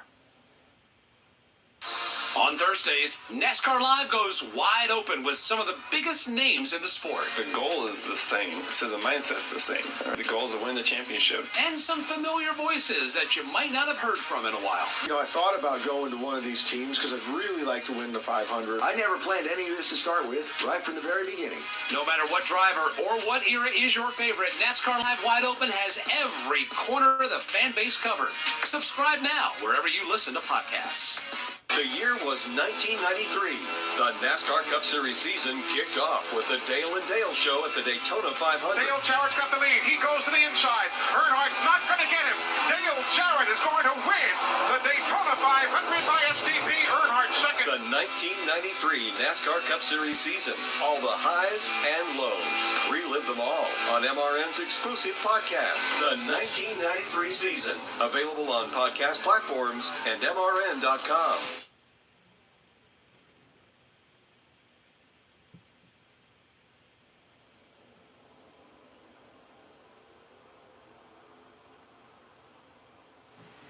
We've just gotten the one-to-go signal. Green flag racing next time by as the field begins to bunch up 2 by 2 over on the Daytona Superstretch after the chews. We are looking back at Austin Hill. He will blend in at 23rd. Now, unofficially, there's a reason that he got his right and left hand slapped. NASCAR clocked him at somewhere near 80 in a 55-mile-an-hour zone. That is going to get you in trouble no matter where you're running that speed. I can speak from experience. Yeah, it will. And it doesn't matter what kind of excuse you give. They don't buy it. I-4 coming your way. Yes. So it'll be another Richard Childress Racing Chevrolet. As a matter of fact, Jesse Love, who's led by far the most laps in the race tonight, a total of 34, and he's missing the right front part of his red and white Whelen Chevrolet after a crash early on. But the team has done yeoman's work getting the car put back together. Not aerodynamically sound, but the draft, they say, is the great equalizer. They say. He pitted on lap 55. He's out of sequence with everybody else. That helped get him up to the front. Can he keep it now that he's there? Jesse Love, Sammy Smith, Sheldon Creed, A.J. Allmendinger, and Brandon Jones, your top five. Then it's Allgaier, Custer, Van Gisbergen, Ryan Sieg, Chandler Smith, top 10. Green flag back in the air. Sammy Smith on the inside lane getting pushed by Sheldon Creed. Behind them, they begin to fan out, but everybody stacks them up 2 by 2. Sammy Smith will lead the way into the banking of turn number 1. Still trying to hang on to that outside lane is Jesse Love. I'll tell you what, that car, just from the naked eye, that car's going to be a better follower than a leader because there are big pieces missing out of the front. Leaders to the back straightaway. Jesse Love, though, still leads the way in the outside. Down low, you've got Sammy Smith. Sammy Smith with drafting help from Sheldon Creed, A.J. Allmendinger, and Ryan Sieg. And in that outside lane, it's Jesse Love with Brandon Jones, Justin Allgaier, and Cole Custer, the first 4 there. Love's falling back, and the inside lane starts to move. Gotta wonder how long Brandon Jones and Justin Allgaier will sit behind Jesse Love. Jesse's certainly slower. You got teammates right there. Cole Custer also on the outside lane. You got some fast cars there, Dave. When will they bust a move? That outside lane, kind of like towing a parachute right now. Although to Jesse Love's credit, he is back up into a side-by-side battle for 3rd, now maybe 4th place. They continue to work with him. And he continues to lead the way in the outside line. There's no pushing him into the middle or swinging him wide. Right now, though, it'll happen up the gut. A.J. Allmendinger to 2nd. He gets a great push from Ryan Sieg and thought Allmendinger was going to pull down, but he'll stay in line. Those cars running in the middle groove with Sammy Smith leading Allmendinger up high. That's going to stay right there. Downstairs, it'll be Sheldon Creed. He'll chug along down at the bottom of the racetrack. He does have some drafting help on his back bumper.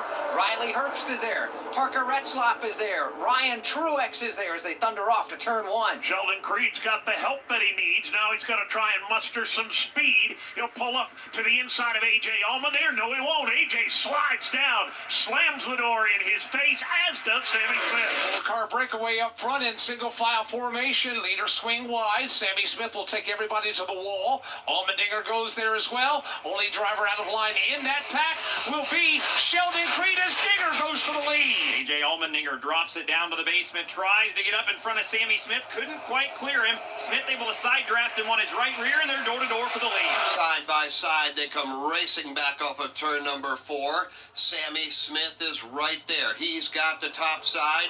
Down to his inside, A.J. Allmendinger. Behind A.J., that's Sheldon Creed. Here they come into turn number 1, and again, it is nose to nose for the lead. Inside lane, Sammy Smith will power through now. He'll regain the top spot. A.J. follows him through for 2nd. Top side, Riley Herbst. Riley Herbst will swing wide up the corner. He'll lead the outside line. He tries to get some drafting help now. Trying to inch his way forward. He's going to get it. Here comes Herbst. Side by side for the lead up the end of the back straightaway. Inside lane has got their act together, too, and the numbers have grown down there. It's still Sammy Smith leading over Allmendinger with Creed and Parker Retzlaff 1 through 4. Riley Herbst leads the third. We're down to 50 laps to go in the United Rentals 300, the season opener for the NASCAR Xfinity Series. Back to the line. The inside lane prevails this time. Sammy Smith has the lead. He's going to change lanes, go from the bottom to the top. He's got plenty of company inside and out. 2 well-organized lanes full of challenge. He'll go to the outside to block Riley Herbst. He'll drop down to the bottom to block A.J. Allmendinger off 2. And he will be successful in doing that. He'll keep A.J. Allmendinger in the rearview mirror. And again, Riley Herbst is going to try to get that outside line rolling. Going to try a little side draft. He'll get it. Fender on in front for Herbst for just a moment. And now the inside line just as quickly begins to move back 4. It's the shorter way around, and again, it keeps them even all the way through 3 and 4. Smith inside, Herbst outside. Wheel to wheel, door to door. They come back off of turn number 4, back to the tri-oval again and again, and it doesn't change. Side by side at the line. Riley Herbst is going to lead. lap number 71. Let's take a moment and give you a mid-race update presented by Pfizer. 71 laps complete. Riley Herbst, Sammy Smith, Ryan Sieg, A.J. Allmendinger, and Brandon Jones, your top 5. We've had 9 leaders swap the lead 10 times officially at the start-finish line. Been slowed by cautions 6 times this evening for a total of 28 laps. The guy that's led the most laps so far tonight has been Jesse Love from the pole position. He's led 34 laps. Next in line in the lead lap count is Jeff Burton with 8 laps led. Those that are out of the event: Dawson Cram, Josh Balicki, Frankie Muniz, Josh Williams, Daniel Suarez, Sam Mayer, Haley Deegan, Kyle Weatherman. All of them caught up, swept up in a crash. Aggressive, I think, is the word of the night, and it doesn't matter, Alex Hayden, if it's a block for the lead or a block for 5th. These drivers are throwing haymakers at one another. And this style of racing with the NASCAR Xfinity Series is different than what we saw in the Daytona 500 with the Cup cars and Friday night with the NASCAR Craftsman Truck Series. Here in the NASCAR Xfinity Series, you are not allowed to lock bumpers and push each other. You can tap and you can pepper a back bumper, but you're not allowed to lock bumpers. Therefore, drivers have a little freedom. They know that nobody's tapping that bumper and sticking to it, so they have the freedom to slide from the bottom to the top and vice versa to throw blocks, and we've seen that create some problems. And we've had 10, make it 11 lead changes because there are literally wheel-to-wheel for the front. And let's pick them up now. Riley Herbst and Sammy Smith. Herbst has the lead topside by about a half a car length, but Sammy Smith continues to dig hard down low with drafting help from Allmendinger. Wheel to wheel for the lead. Allmendinger down low right behind Sammy Smith, waiting to see if someone's going to come up the middle. No, because Herbst is going to pull that outside line right up against the inside line, wheel to wheel for the point. Same story, this time by through 3 and 4. It's Smith and Herbst on the front row with A.J. Allmendinger and Ryan Sieg behind them. Behind them, Sheldon Creed and Frankie Jones. Get awfully tight. Close quarters racing on exit of turn number 4. Looks like further back, about mid-pack in the lead trap. They're going to go 3 wide. It's Daniel Dye going to the outside lane. He's going to have Sieg tucked up on his back bumper. Daniel Dye with that mushy nose on the front end of his machine is just going to take it where nobody else is. Unfortunately, he hasn't got a lot of help to do so. He's going to fall back in that third line. He will fall back. He doesn't have any drafting help. He tried to get that outside line rolling, but to no avail. Up front, Herbst out by a fender. Drafting help for Herbst from Ryan Sieg and others. A little bit of separation in the bottom lane amongst the first 3 cars. Doesn't affect the progress made by Sammy Smith. He draws right to the side-by-side position with Riley Herbst. 45 laps remain in the season opener, and we've got some cars headed to pit road. This will be under the green flag here on lap number with 45 laps remaining. Parker Kligerman is on pit road. Yeah, that wounded Chevrolet. They're going to get a gas and go for Parker Kligerman, and it is down and away. That orange and white Chevrolet done with in service. Steve Post. Jesse Love brings the wheel and colors in on his Chevy Camaro. Going to be just fuel only. Going to be fuel only. There at the right, at the outside edge of the fuel window. Jesse Love down and away. Jason. Austin Hill came in, took on Sunoco, fuel only. About 4 or 5 seconds of fuel, he was down on the way. So the field, the lead draft that is, comes up off of turn number 4 while those drivers make their way back up to speed, and more drivers are going to peel off the racetrack this time by. Stand on the brakes. Jeff Burton is one of those drivers. A.J. Allmendinger, he too is going to come to pit lane. Jeremy Clements, Daniel Dye, Jordan Anderson, as they make their stop, we'll cover the Daniel Dye stop with Kim Kuhn. Yeah, it's a pack of Chevys, and the gas can is engaged. Sunoco fuel being filled up in that Chevrolet, and he is finished with service. Steve Post. A.J. Allmendinger is in. They're just waiting for the call. A.J. Allmendinger grabs the gear. He is down and away. Shane Van Gisbergen jumps as well here. Jason? Sammy Smith came in, Sunoco fuel. They counted him down for about 4.5 seconds and sent him on his way. Full tank of Sunoco fuel there for Sammy Smith. Riley Herbst, Brandon Jones, Justin Allgaier, top 3. And here comes some more drivers slowing down off of turn number 4 and headed to pit road. Among them, Brandon Jones, Justin Allgaier, Parker Kligerman, check that. That's Jeff Burton also coming to pit road. So a couple of junior motorsports Chevrolets headed your way, Steve Post. Brandon Jones, the bright Menards color on his car. It's the familiar brand colors on the Justin Allgaier car. Allgaier's crew plugs in. 1, 2, 3 seconds. He is down and away. Down and away goes Brandon Jones. Parker Retzlaff getting pit service as well. Jason? Jeff Burton came in. The final instructions from the crew was don't slide the tires, don't lock the brakes coming in. They took on about 4 seconds of fuel for Jeff Burton. Sage Karam, same thing with his Toyota. Kim Kuhn? On this in the pit road, I had Patrick Emmerling and Brennan Poole with fuel only. Race leader is Riley Herbst. Cole Custer is second. John Hunter Nemechek up to third now. Sheldon Creed is fourth, and Ryan Truex is fifth. Those cars stay on the racetrack as they go flashing by the start-finish line. Jeff, 42 laps to go, and different strategies beginning to play out. Yeah, Blaine Perkins comes to pit road, but he does so by himself. That won't work because he won't have a drafting partner when he comes back up to speed.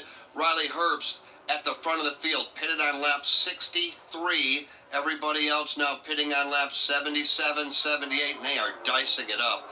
Further on back, Riley Herbst shows the way. Cole Custer, John Hunter Nemechek, Sheldon Creed, Ryan Truex. That is your lead pack, but there's a pack working in front of you, Dave, that is really going at it. Yeah, they're coming hard, and they've got 2 or 3 groups of cars led by Brandon Jones and Justin Allgaier, but Mike Bagley, they're a hot pursuit behind them. Yeah, you got Jones and Allgaier all by themselves, and you got a pack of 3, which is about to be caught by about a pack of a dozen, as Austin Hill is one of those cars to the inside of Retzlaff. Yeah, they're going to have to thread the needle here as they try to get sorted out in this big pack. They'll do that in the first 5 or 6 cars, but they're double wide. Off turn number 4, back to the line, and they continue to dice it up in this pack of traffic. Nobody, essentially a single file, except for Brandon Jones and Justin Allgaier at the front of the field. As we look up off turn 4, here come another pack of cars. It's the race-leading group this time.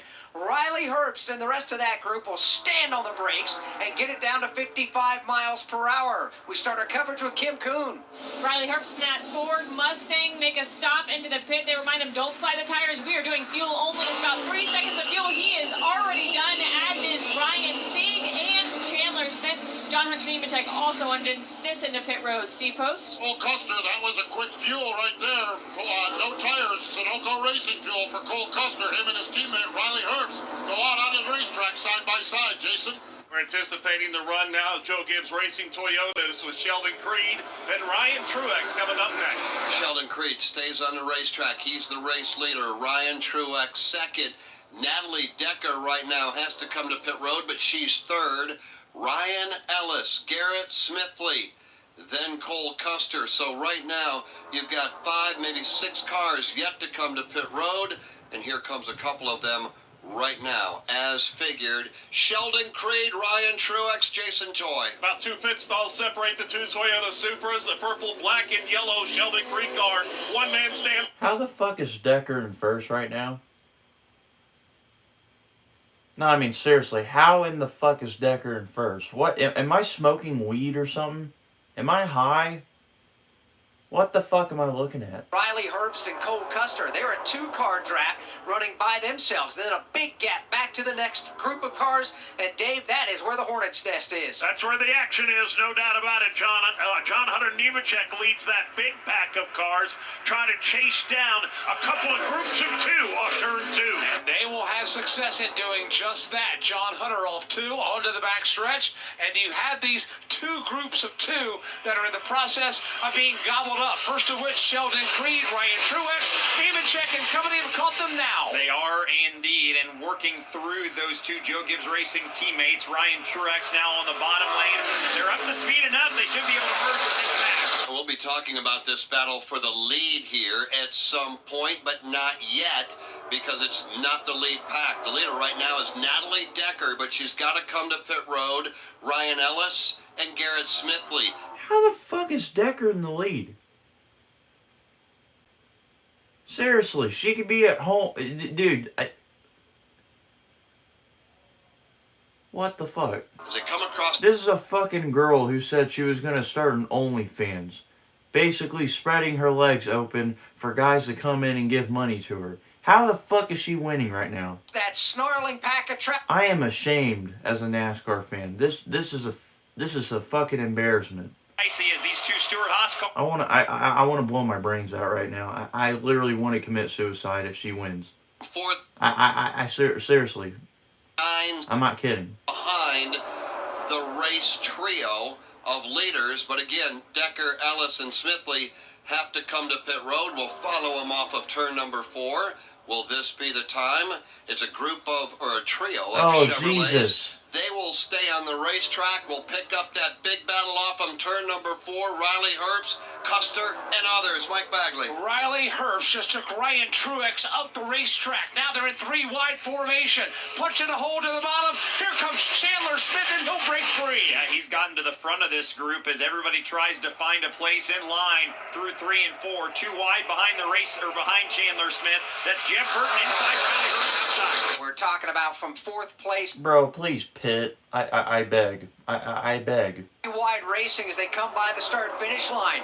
Race. Can you stop plotting? Hey, how about this? How about you quit telling me how to fucking run my streams, you little bitch? Fuck off, Brandon. Get out of here.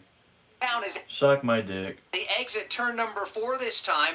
Will they stay on the track? They will in. Oh, can you quit? Can you quit talking? You like, shut up. Don't teach me how to fucking do my streams.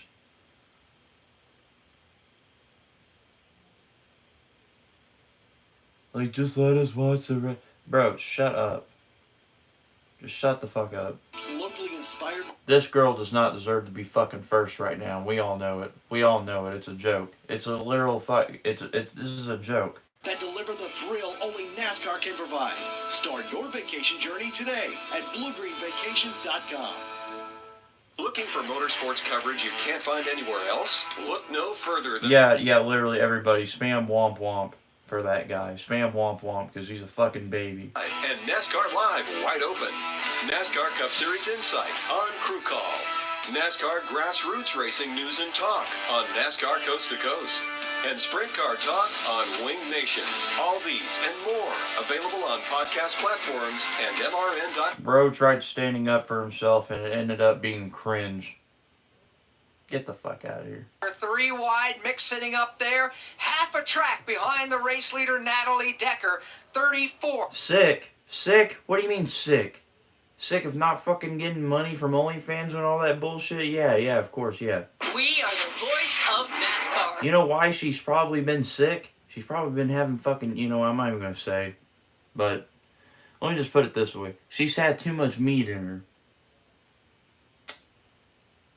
She's had too much meat in her.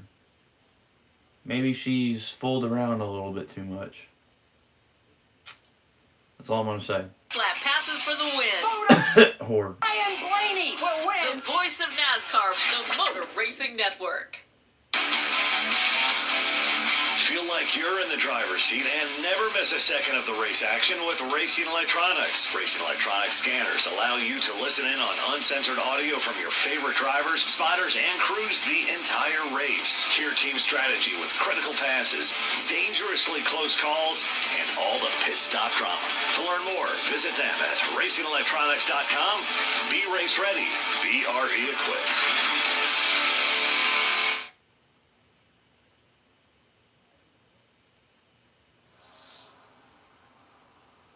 Still top 3. It's pissed me off.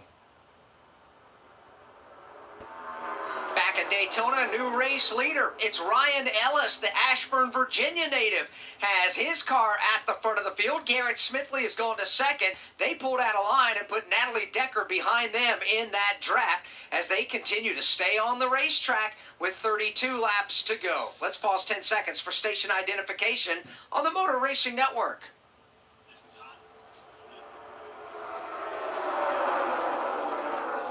I mean, seriously, who the fuck does that guy think he is? He literally came in out of nowhere. Literally out of nowhere. First thing he ever says in chat, his name's Brand or some shit, I can't remember now. He says, dude, will you please just quit bitching about the racing and can you just play the audio? Like, brother, shut the fuck up. This isn't your stream. You're not the one in control, alright? And for you to fucking all of a sudden start talking when I bring up Natalie Decker, that just makes you look more like a fucking weirdo. You either, suck her toes and defend her on every little topic, or you're just stupid. You're either a fan of hers, or you're just like really dumb and you think you can step up to anyone and just be like, yeah, nah, just stop. Like, bro, just shut up. Just shut the fuck up. Oh, let's give you a look at the leaderboard. It's going to change. Obviously, your mom and dad either didn't spank you as a child or something, because you clearly have no common sense at all, like whatsoever. In the power of You're just like Natalie Decker, no common sense. Stupid. Unique, locally inspired resorts and. But here's the difference: she's actually racing and she's in fucking third, which is impressive. But Jesus Christ, I just how? Ryan Ellis, the race leader. Garrett Smithley is second. JJ, you just broke a code there. We don't like perverts in here, especially ones that simp for a lady that has no talent whatsoever. Now 13th, Brandon Jones 14th, and Ryan Truex 15th. John Hunter Nemechek 16th. Shane Van Gisbergen 17th. Parker Rusloff 18th. Daniel Dye 19th. Jesse Love is 20th. Leland Honeyman is 21st. Jordan Anderson 22nd, and Sheldon Creed is 23rd. Running 24th is Jeremy Clements. Brendan Poole is 25th. Blaine Perkins is 26th. BJ McLeod is 27th, and he's the last car on the lead lap. 28th is Patrick Emmerling. Racial? What does me bringing up Natalie Decker have to do with racism? By the way, I know Old McDonald, so if you want to go over the history, go right ahead. Quit fucking crying, you old boomer. Fuck you. I don't give a shit. Keyboard warriors.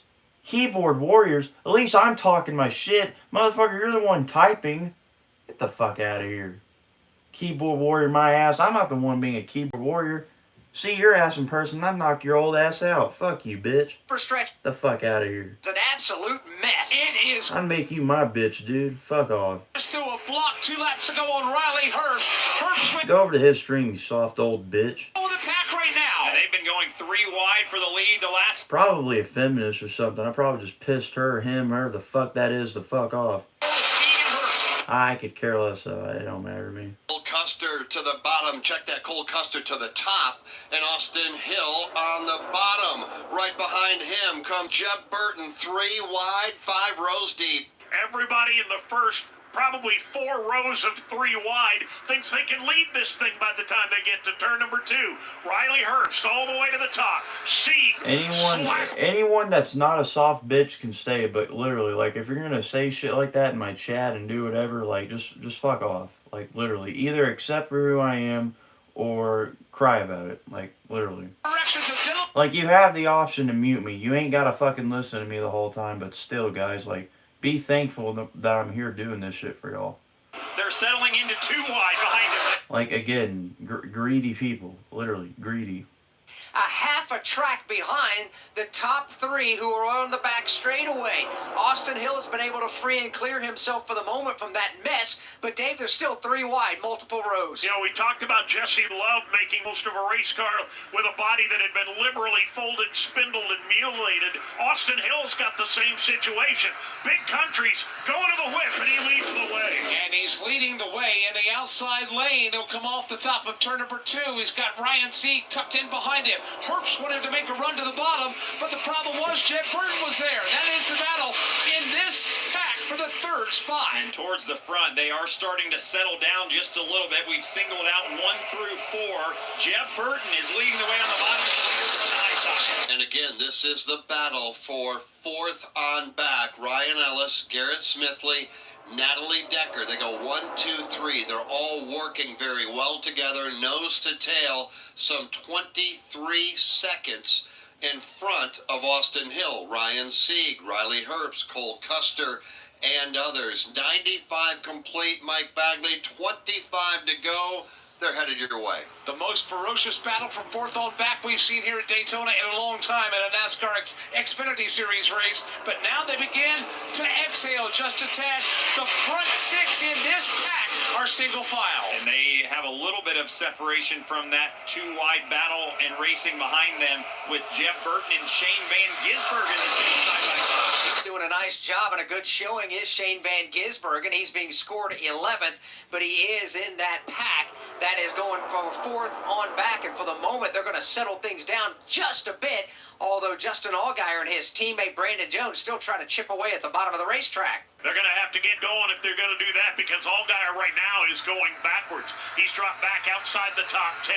He's got Brandon Jones downstairs and John Hunter Nemechek. Austin Hill now feeling the heat from Ryan Sieg. Here's Sieg. He'll rumble out of the pocket, pull to the bottom of the back straightaway, side by side for fourth. Sieg will get it, and he'll bring others along for the ride as well. Austin Hill on the freight train as he's not getting a break in the bottom lane. Now he gets some drafting help up high as the front three cars go in front of him. And they're back at it. We got a spinner coming out of the pack, coming off turn number 4. Single car. Jeff Burton now. Shane Van Gisbergen is going to spin right at the start-finish line. Nobody gets into either driver. Alex Hayden, that was a hold your breath moment. It absolutely was. Coming off turn 4, Jeff Burton in the Golden Corral entry went sliding down to the... Bro, I just fucking realized we got a caution and Decker's still in third.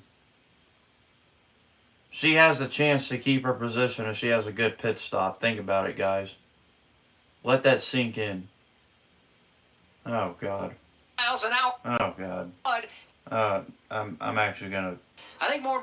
If she actually has a chance, dude, I may commit arson. Like, I'm literally gonna show up to my school and commit arson if that's what happens. If that's what fucking happens, I swear. I actually swear I will.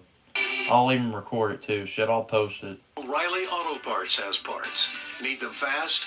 We've got fast. No matter what you need, we have thousands of professional... You know what, no. You know what, it still pisses me off. I'm gonna keep talking about it. Either y'all like it or not, I don't give a shit. Alright? To people that are soft, go ahead and leave. I don't give a shit. But... For some people, alright?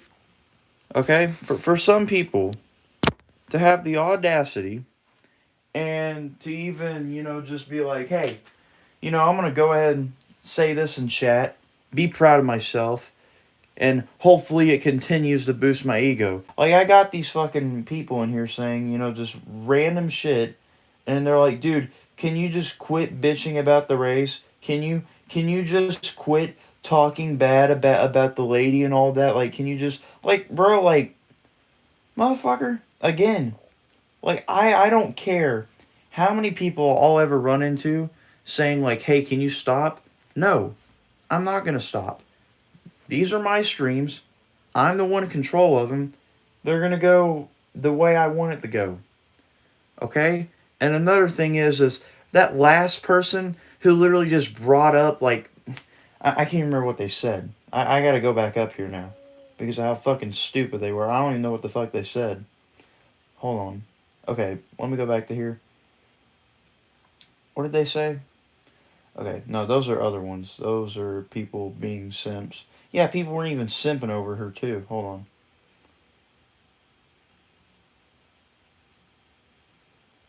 Okay, I can't find them anymore. But anyways, there were hold on.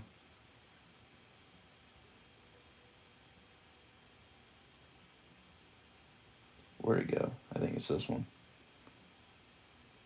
Yeah, okay, this one. So, yes, I know old McDonald, by the way. He's like a really, really good streamer. And it seems like every time once he starts, he gets more popular than me. But hey, you know what? That's just him. He gets lucky. He's built different. But, anyways, this guy, Flisney, whatever the fuck their name is, says, head in the old McDonald stream. Tired of your racial and misogynic, like, where the fuck they said, keyboard warrior comes to mind. What do you mean by that?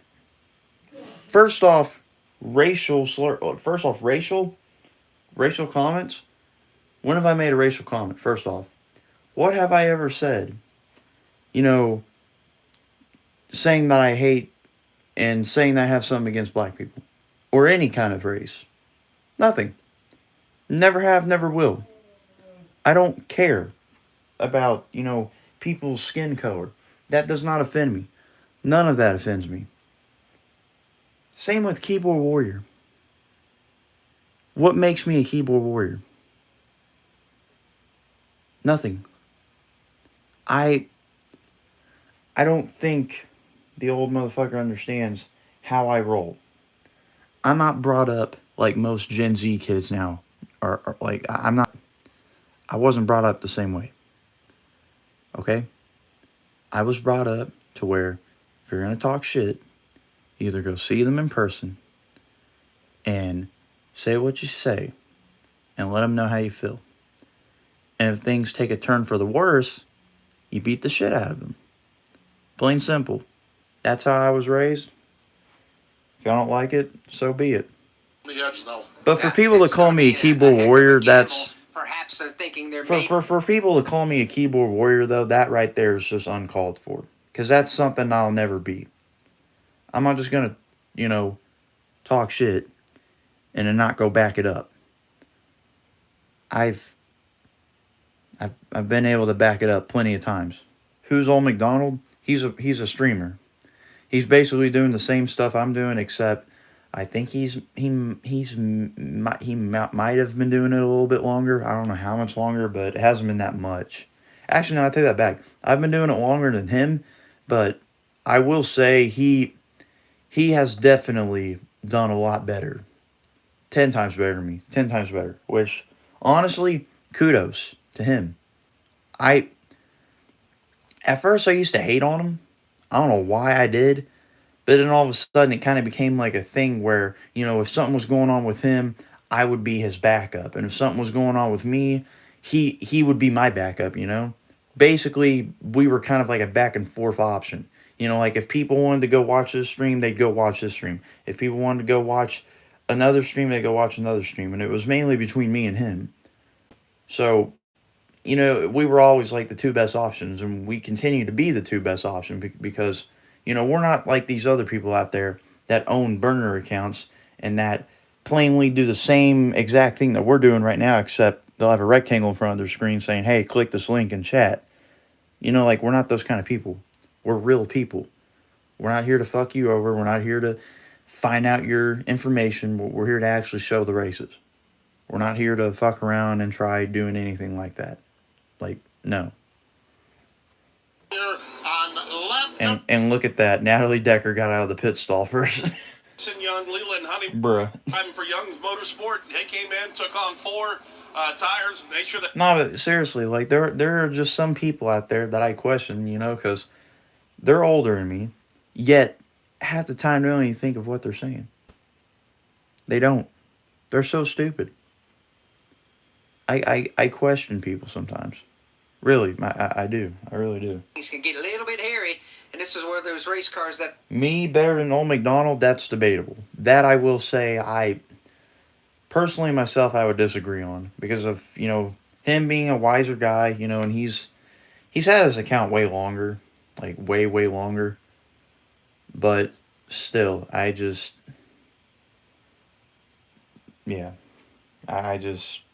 could not compare myself to him. I couldn't. 20 to go. Where are we at, Dave? I think that there's been a Jason, you obviously don't understand what her backup plan was if late models and stuff wasn't going to work out for her. See, another thing. For anyone that claims that they're a NASCAR fan, that's another thing. They at least have to follow every piece of information that they get told, especially even if it's rumored. And this one was a big rumor, which turned out to be somewhat real, which then got, backed up because I guess she realized that she either got caught or something. But as of right now, which is still rumored, she was going to have an OnlyFans. So, literally, who... dude, she worked her ass off in late models. Wait, what I read? Okay. Decker has actually worked pretty fucking hard to get here. Late models, etc. So, we're going to mention all the DNFs, all the crashes that she got involved in. We're going to call that working hard. We're going to call her getting the spotlight just because she is a woman working hard. We're going to call all of this, all of these random sponsors that she's just been getting handed, like, we're going to call that working hard. Again, where's your sense? Where is the knowledge? Where is it? Why is everyone defending this woman? Why? I don't understand. And by the way, for anyone that thinks I'm being sexist, I'm not. I have nothing against women at all. But just her in general, like comparing her to plenty and plenty of other women racers, they would absolutely smoke her. Decker would have no chance. No, hell, I think Tony Bridinger, whatever the hell her name is, I think she could beat Decker. I honestly think she could beat Decker. And we already know that Deegan's the best out of all of them because she races nonstop. She is literally a born, living, breathing racer. She was grown up in a racing family. So of course she's going to be the best. But still, I mean, just out of all of them, Deegan's the best. But literally, you could bring some, lower level girl racers and they would still beat the shit out of Decker. Hell, Jennifer Jo Cobb's old ass could probably beat Natalie Decker. Guarantee you. Guarantee you. I mean, seriously, like, why are we bringing this topic up? Why are we all defending Natalie Decker? She is nowhere near the top 10 now, as you can see. So again, why are we mentioning her? Why are we even talking about her? I came here today to stream. I came here today to have some fun, not get bitched at. But here's the thing. What I say goes. And again, for anyone that doesn't like it, just go fuck off. I mean, seriously. I mean, for real. I mean, it's plain simple. Just saying, don't hate because of OF. Oh my Jesus Christ. Okay, y'all are actually... You know what? I'm just go ahead and do this now because a lot of these people in here are being simps. They don't make sense whatsoever. If you want to go stroke your cock to her an hour or two later after this, go right ahead. Just quit bringing your fucking weirdo asses in here. I mean, seriously, it's disgusting. If anything, it's pitiful. I got guys in here that are like twice my age probably defending this girl. And if there are fucking kids my age in here defending her, that I understand. They're going through puberty. Their hormones are kicking in. They're getting horny. I get it, okay? Yeah, congrats. You found a woman that's a race car driver and you love her. But again, dude, like, if you're going to say that she's a good driver only because of her tits and her looks and all that other BS, like, shut up. Like, just shut up. Like, for real. Subscribers only mode's on now. Alright, so, yeah.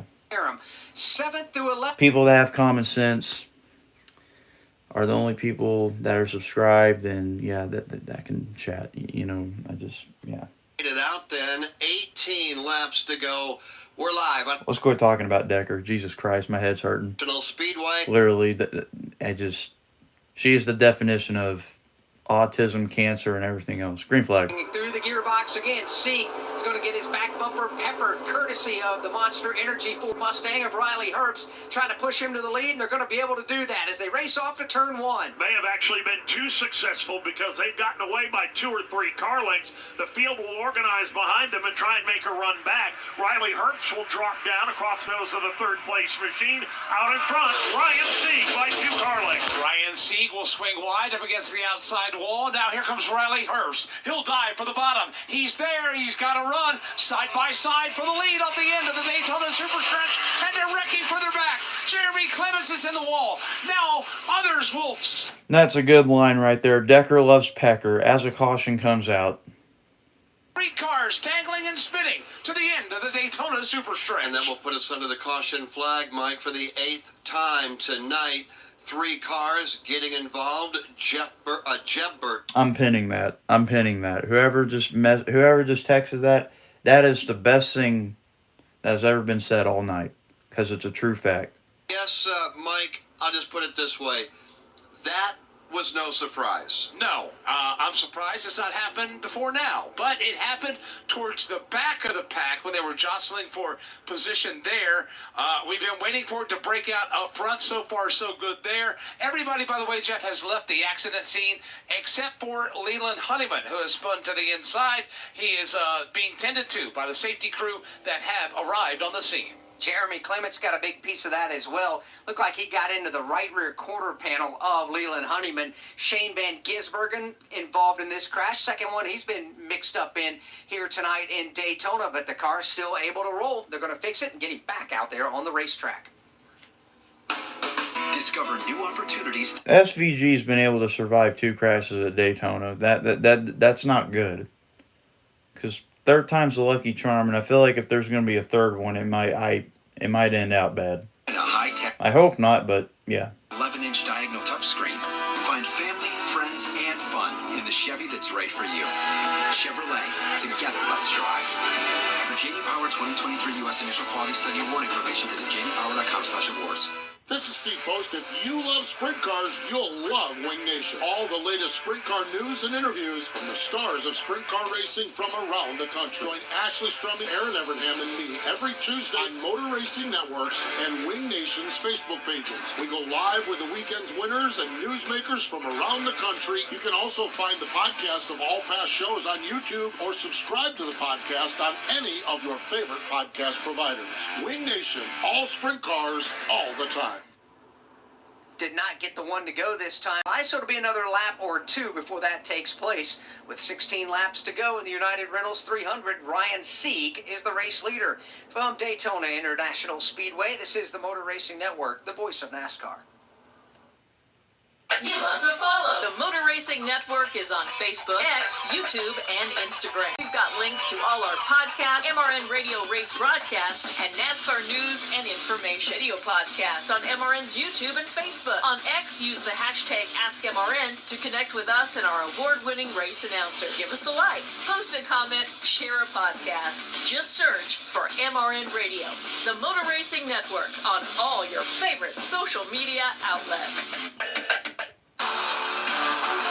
Wherever you cheer, whenever you drive, you'll find Racing Electronics. With Racing Electronics, you'll hear uncensored communication from every team in the race and the broadcast with all your favorite MRN announcers. Hear every heart-pounding pass, pit strategy, and so much more with a scanner and headphone rental. Upgrade to an Easy Talk intercom system to comfortably communicate over the noise of the race. To learn more, visit racingelectronics.com. Be race ready. Be RE equipped.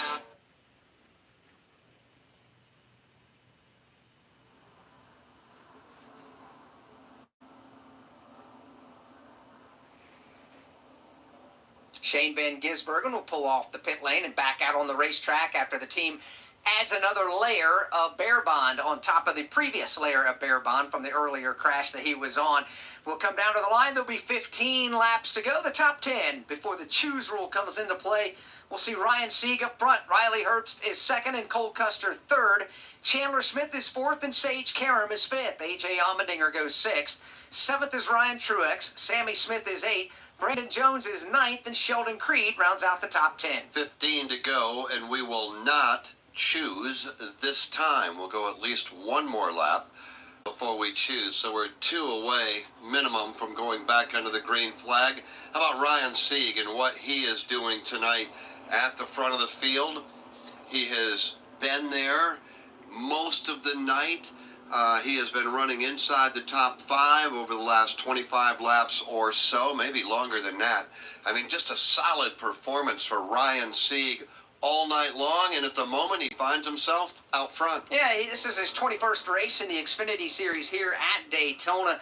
He's finished top 10 3 of the last 4 here, so it's really not a surprise to see Ryan Sieg running at the front of the field. However, his best finish has been third, so while he's been able to hang around, he's been shuffled out of the draft coming to the checkered flag. He's finished third twice, but it's been 10 years ago and 8 years ago since that took place. Tucker, Georgia is hometown for Ryan Sieg, the 36-year-old driver, and I guess it would be a big night if he could close this out. Alex, this is career start 335.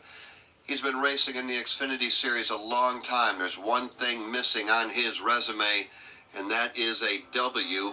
A win here tonight.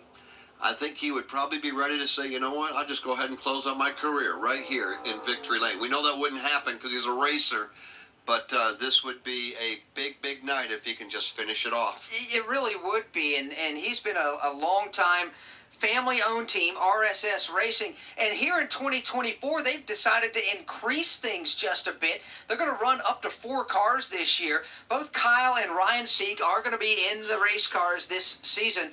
Blaine Perkins is going to run a full-time schedule as well, and CJ McLaughlin is going to run a partial schedule for RSS Racing. So they've been around, but they're continuing to slowly build that program up. And they're part of the fabric of the NASCAR Xfinity Series year in and year out. Like you mentioned, too, he's been coming to Daytona a long time. This is his 21st start. There you go. There's another woman everyone should respect. That isn't Natalie Decker. There's a woman that everyone should respect. Right there, that woman. 103 years old. To this day, still selling tickets like nothing. And then you've got... That's a badass. Inside, so we'll get ready to go back under the green flag. Dave Moody, green flag, ready to go. We'll go back under the green flag with 13 to go, and the idea of running all the way to the checkered flag under the green. It's a wonderful theory, Jeff. In the real world in which we all live, I think it's 50-50 at best. And I might even be dreaming a little bit there. What do you think, Mike Bagley? Do we have an even shot of going the rest of the way without a stoppage? You know what? I'll be optimistic. The possibility is there, but I agree with you, 50-50. It all depends on if everybody can get themselves squared away and mind their P's and Q's. I'll leave it at that. Dylan, what about you? I'm going to manifest it. We're going green to the end. But P's and Q's. I never heard of that one. say it's going to happen, and that's what we're going to do. We're going to finish this thing off with a good run to the finish. I love the optimism out there in turn 4, Dylan. It's certainly doable. Is it probable? That's the question for these drivers out here. The bottom line is there's a chance to go to victory lane at the World Center of Racing. You're going to do pretty much whatever you have to do to try to make that work. And there's a lot of drivers. Jeff mentioned Ryan Sieg has never won at this level. Riley Herbst finally busted through and got his first career win at this level a year ago. You think back, Sage Karam is there in the 4th spot. He's never won in the Xfinity Series. So there's some drivers out there that have a golden opportunity. And Sage Karam is one of those guys. You know what? I'll set a poll. This right here will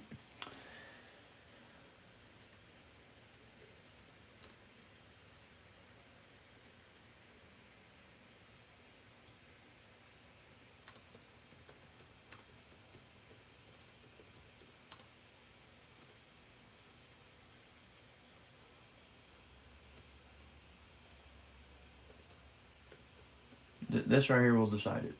This right here will decide it.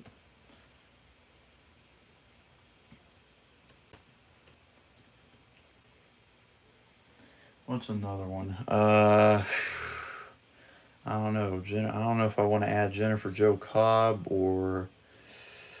Yeah, we'll do Joe Cobb, fuck it. Just because Joe Cobb's, like another somewhat recent driver, but only Truck Series. But, you know what, we'll go ahead and add her. But here's your, go ahead. Go on. Out of these 4, pick. And I swear to God, oh my God, somebody picked Patrick. Who the fuck picked Patrick? Whoever the fuck picked, oh my Jesus. Okay. Autism. Literal autism right there. That's stupid. Watching how the teammates from Stewart Haas Racing, starting on the inside of rows 1 and 2, we're getting down here with 12 laps to go when we go back to green. I think we've reached a point, though. Yeah, you want to play not. I mean, seriously, what the hell? So teammates certainly are going to be friendly, but at what point do you have to be every man for himself? Let's go back downstairs to Jason and Kim. Get their thoughts before we go into the green flag. Jason? I don't know, Jeff.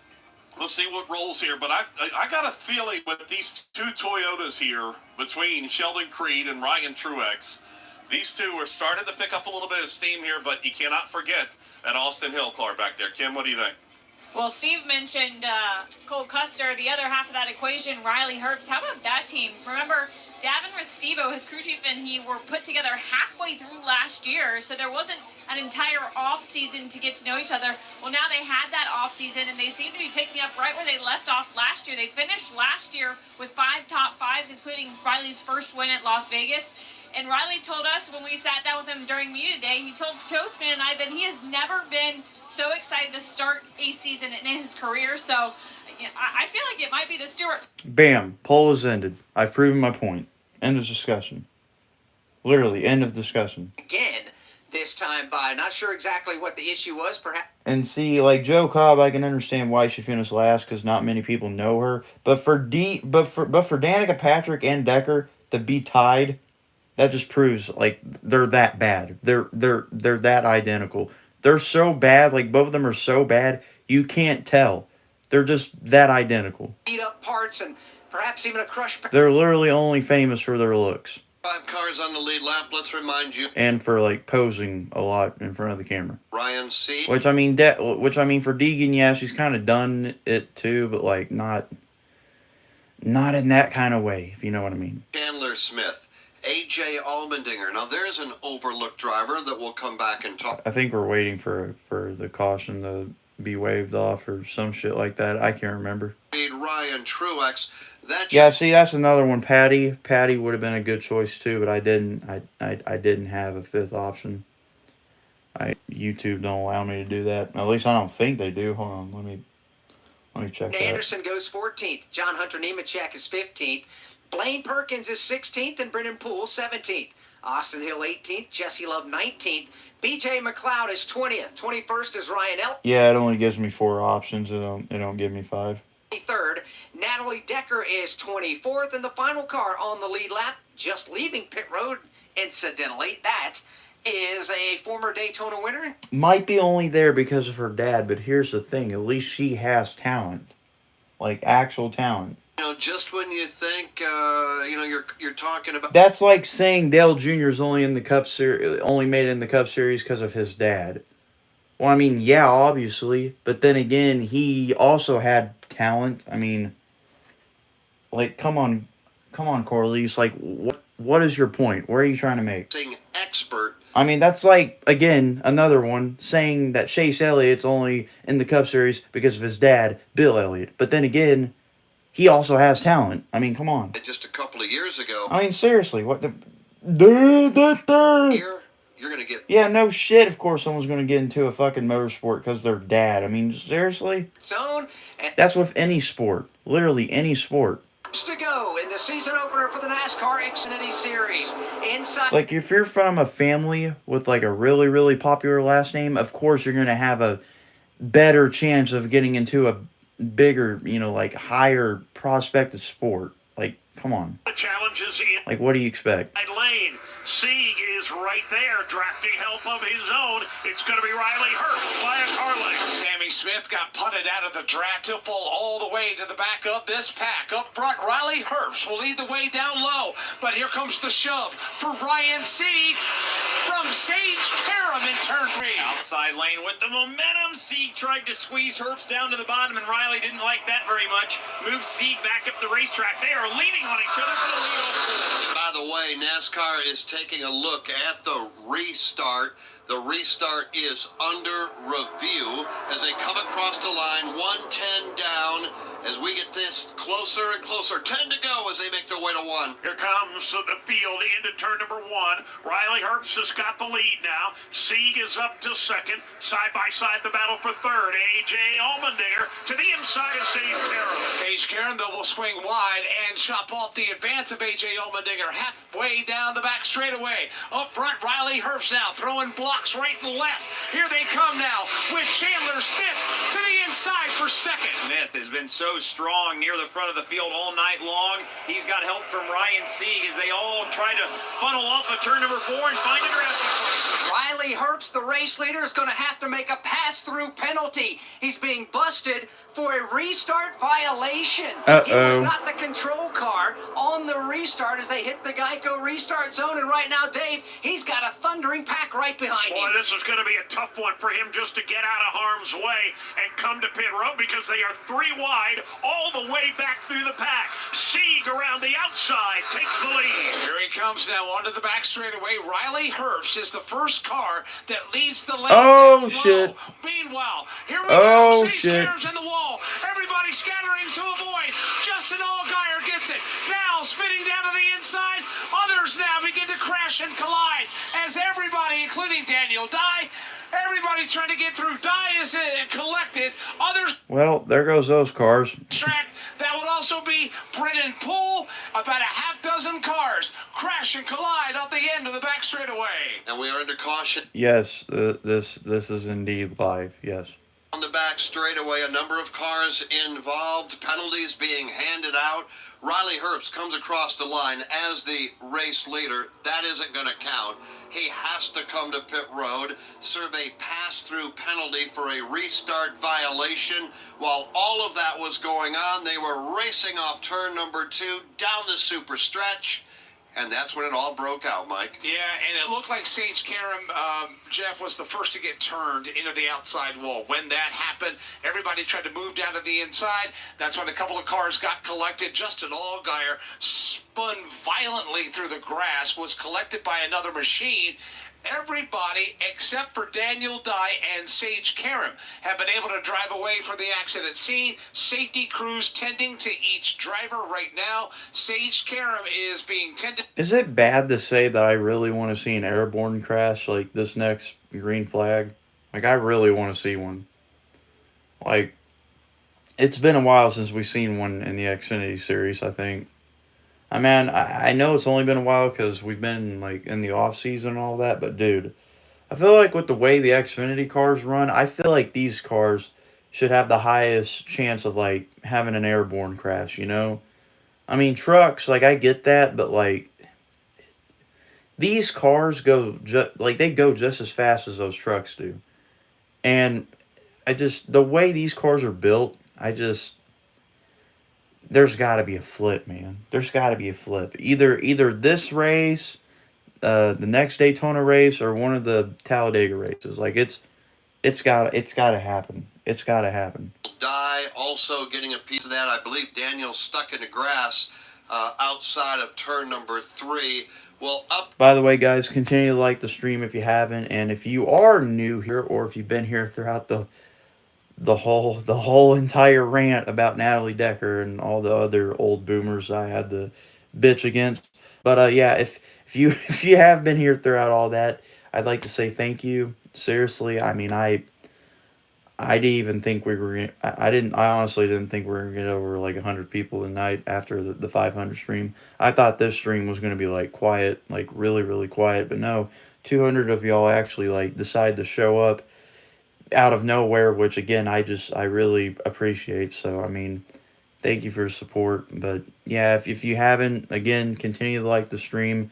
And I mean, hey, if you are new and if you still haven't, I would highly recommend subscribing. I mean, guys, I literally do these streams every single weekend. There's proof. There is proof.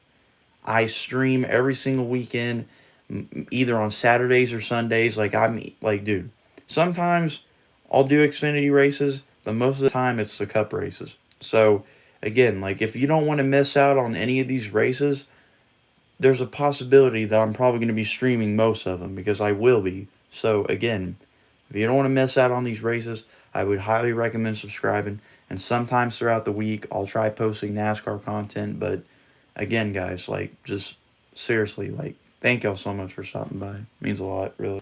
From the stars of sprint car racing from around the country. Join Ashley Strumming, Aaron Evernham, and me every Tuesday on Motor Racing Networks and Wing Nation's Facebook pages. We go live with the weekend's winners and newsmakers from around the country. You can also find the podcast of all past shows on YouTube or subscribe to the podcast on any of your favorite podcast providers. Wing Nation, all sprint cars, all the time. We're at the start-finish line. William Byron on pole position. Green flag is out and we're racing. We're in the turn. Here to the inside comes Kyle Larson. He and Hamlin bump. We're on pit road. Nah, but I'm really sorry, though, about earlier, though, guys. Like, if I seemed, like, really, like, you know, toxic or mean there, like, half the time I don't even mean to, like, be like that. But when you have people like that come into your chat, especially old people, which half the time they don't even listen, they don't even, like, think of what they're saying and what you're even talking about. Like, they'll just come out of nowhere and be like, dude, shut up. Just shut up. Let me watch the stream. Dude, just shut up. Put the radio back on. Like, and then just all this other negativity that comes through. Like, dude, just because I'm talking shit on somebody doesn't mean it's being aimed towards you, towards everybody else. Like, dude, I'm talking about one person. And, like, dude, it's, like, seriously, like, I'm not, you know, like, it's just, I don't get it. It's weird. It's really weird.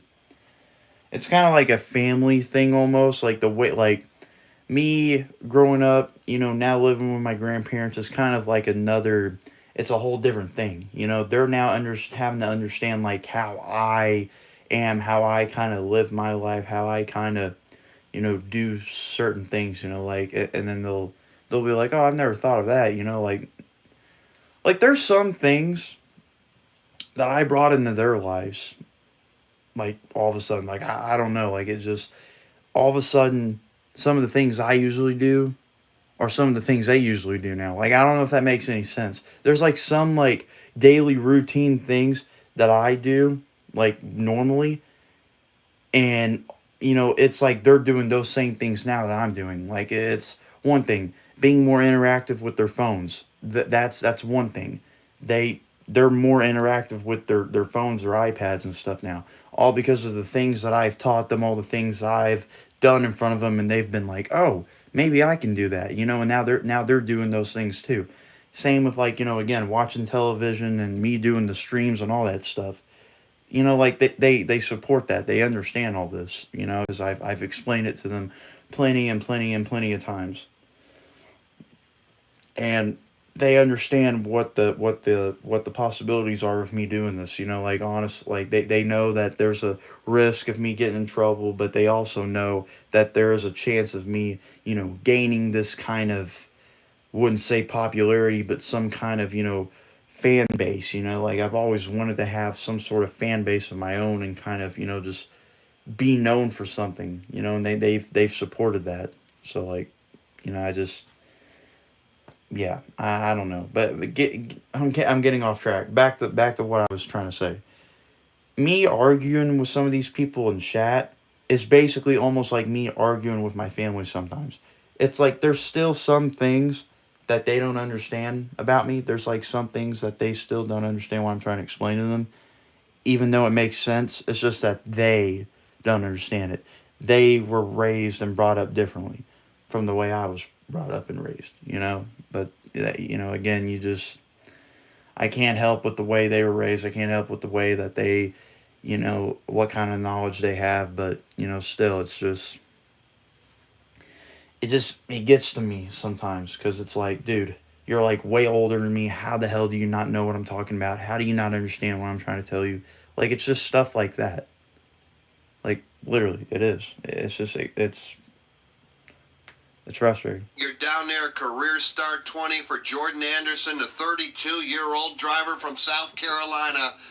Like, literally, though, like, I was talking bad about Natalie Decker. Sorry about that. I was talking bad about Natalie Decker.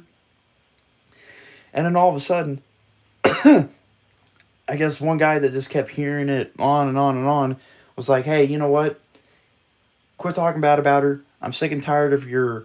And the first thing he said was racial and where the hell genic comments. What have I ever said? Like, what have I ever said? That was, anything related to, like, me hating race or anything. Like, nothing.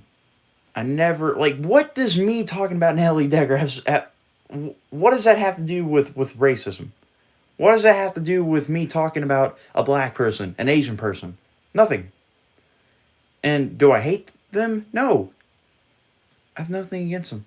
So again, like, people like that, they'll say the most random out-of-cap stuff, and then they expect to be acknowledged as the smart one. Like, no.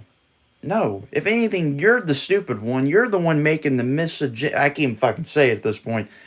You know what I meant? Comments. Like, dude. No. You're the one making those comments, not me. And for you to pull out that card, the let's go ahead and say victim card or black card or whatever, and say, that I'm being racist, like, no.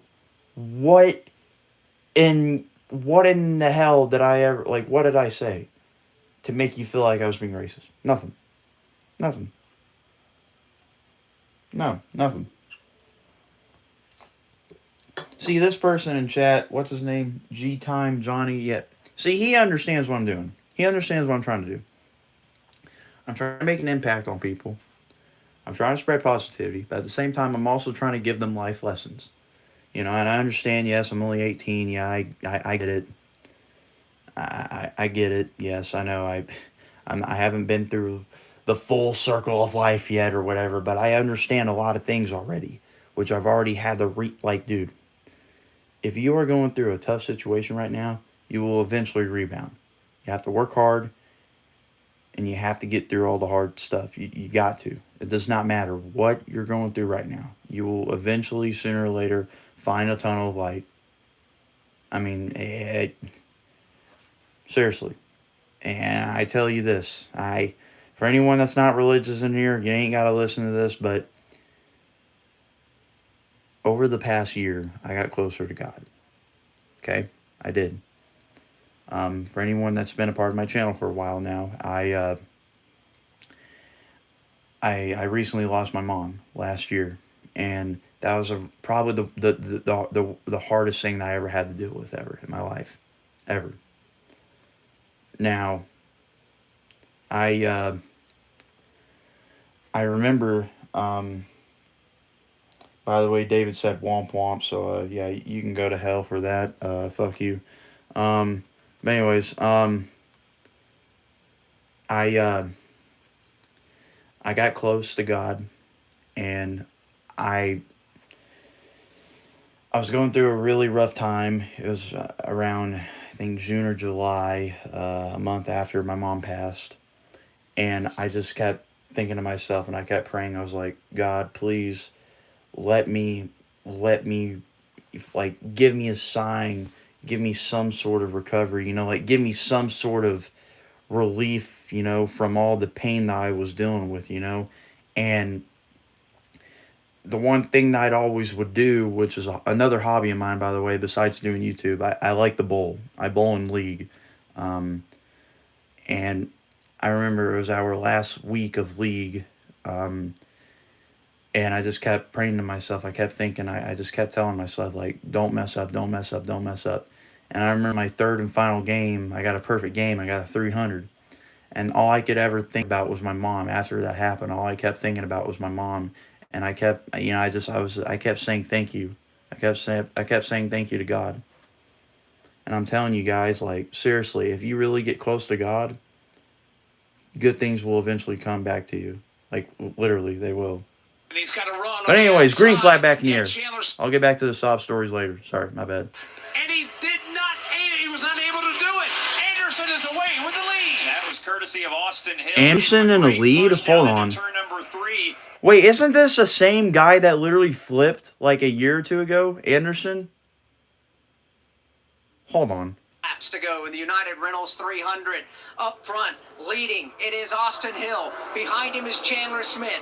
Parker Retzlaff and Jordan Anderson stack up side by side for position number 3. Austin Hill pushed Jordan Anderson to the lead. Now he has bypassed him. He has gone to the point himself. Hill running the top groove right now. He's got about a car length in hand as they race to the back straightaway. He will exit turn 2 as the leader, but he's got him lined up at the back door. Austin Hill remains up against the outside retaining wall. Here comes a move from 4th. Brandon Jones steps down to the inside. Smith throws the block, so does Hill. Boy, that was close, and they're getting dicey over here in 3 and 4. It's still Hill the leader. Chandler Smith rides second with Brandon Jones all over his back bumper and totally out.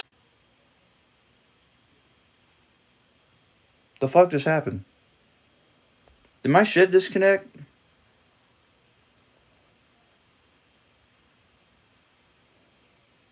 Bruh, nah. You're fucking with me, right? Hold up. Bro, what just happened?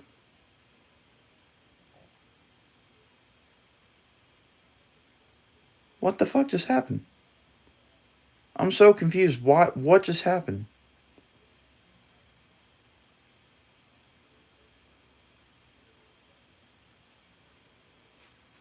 Oh my god. You're kidding, right? You're absolutely kidding. Literally the whole... Bro, you are kidding me, right?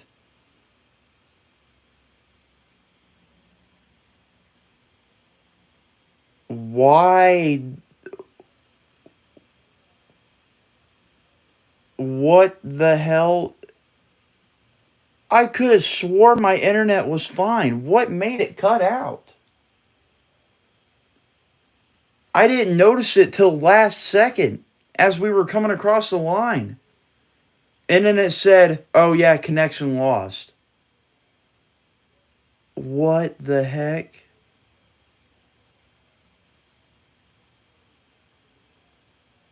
What the heck? Why?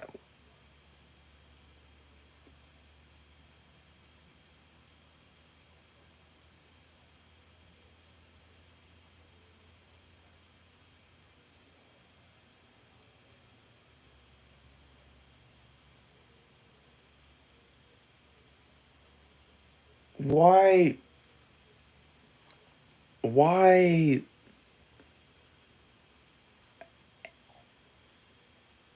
I am so confused. So that whole entire...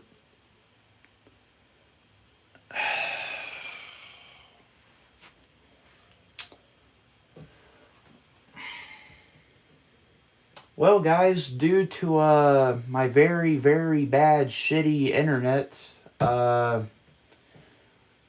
which decided to kick in at the worst, absolute worst time, it said no. We're gonna cut off. Dude, I could have swore my shit was fine throughout that last lap. What? Yeah, I'm not ending the stream yet. I'm gonna keep going until, you know, if they show replays, because like that was ridiculous. What made my shit cut out?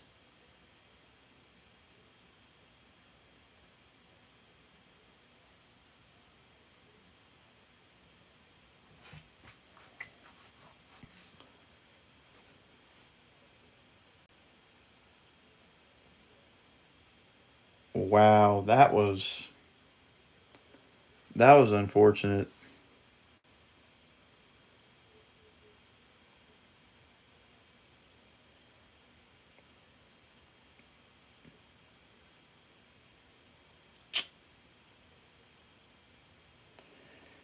Thanks, Jay Blake, for the positivity. Yeah, thanks. Thanks for the nice comments there. Yeah.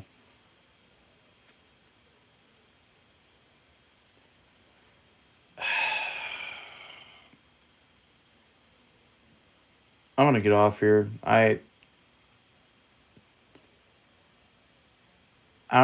Did they even bother showing a replay? They're not even gonna show a replay, I don't think. Wow, that was fucking stupid. Okay. I'm gonna get off here. I'm gonna figure out some shit. I'll see you guys next weekend. Maybe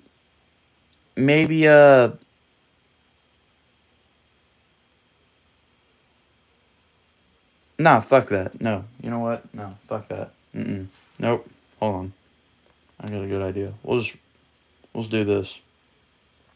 It's gonna seem really cringe, but fuck it. I don't give a shit. Hold on. We're not leaving yet. Fuck that.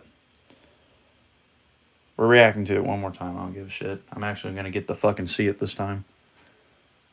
I didn't even get to fucking see it myself because I was so focused on the laptop, and then all of a sudden it went to a black screen, and I was like, wait, what? What the hell's going on? And then I look at my phone, and it says, oh yeah, cut out.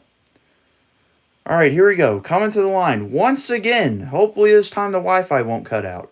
White flag in the air. Yes, we've already seen it once, but I don't give a shit. We'll watch it again. Going in turns 1 and 2 for the final time. Hill in the lead. Oh, man. I wonder if he'll win this one. Oh, man. I think anyone... Oh, wow. Wow, what a crash. I did not see that coming. Wow. Oh, my goodness. Wow. What they kept it green. Holy crap. They kept it green. Wow. Oh, my goodness gracious. My balls are on fire. Wow. This is absolutely insane. Wow. This is insane. This has got to be the greatest finish ever. Wow. Coming to the line. Coming to the line. Austin Hill wins. Wow. I am so shocked. Okay. Jesus. Okay, now I'm done with that crap. That was just ridiculous. Yeah. Oh, we get to watch the Daytona 500 again. Hey, y'all want to watch this again? No, I'm joking. Okay, I'm going to get off here. Seriously, though. Thank you guys so much for stopping by. Yeah. Negativity was definitely the topic. But in the end, some sort of positivity came out, I guess. But, yeah, I'll see y'all next weekend. Love you guys. Stay safe. Have a good night. And don't deal with anyone's bullshit. Hit them in the face. Bye-bye.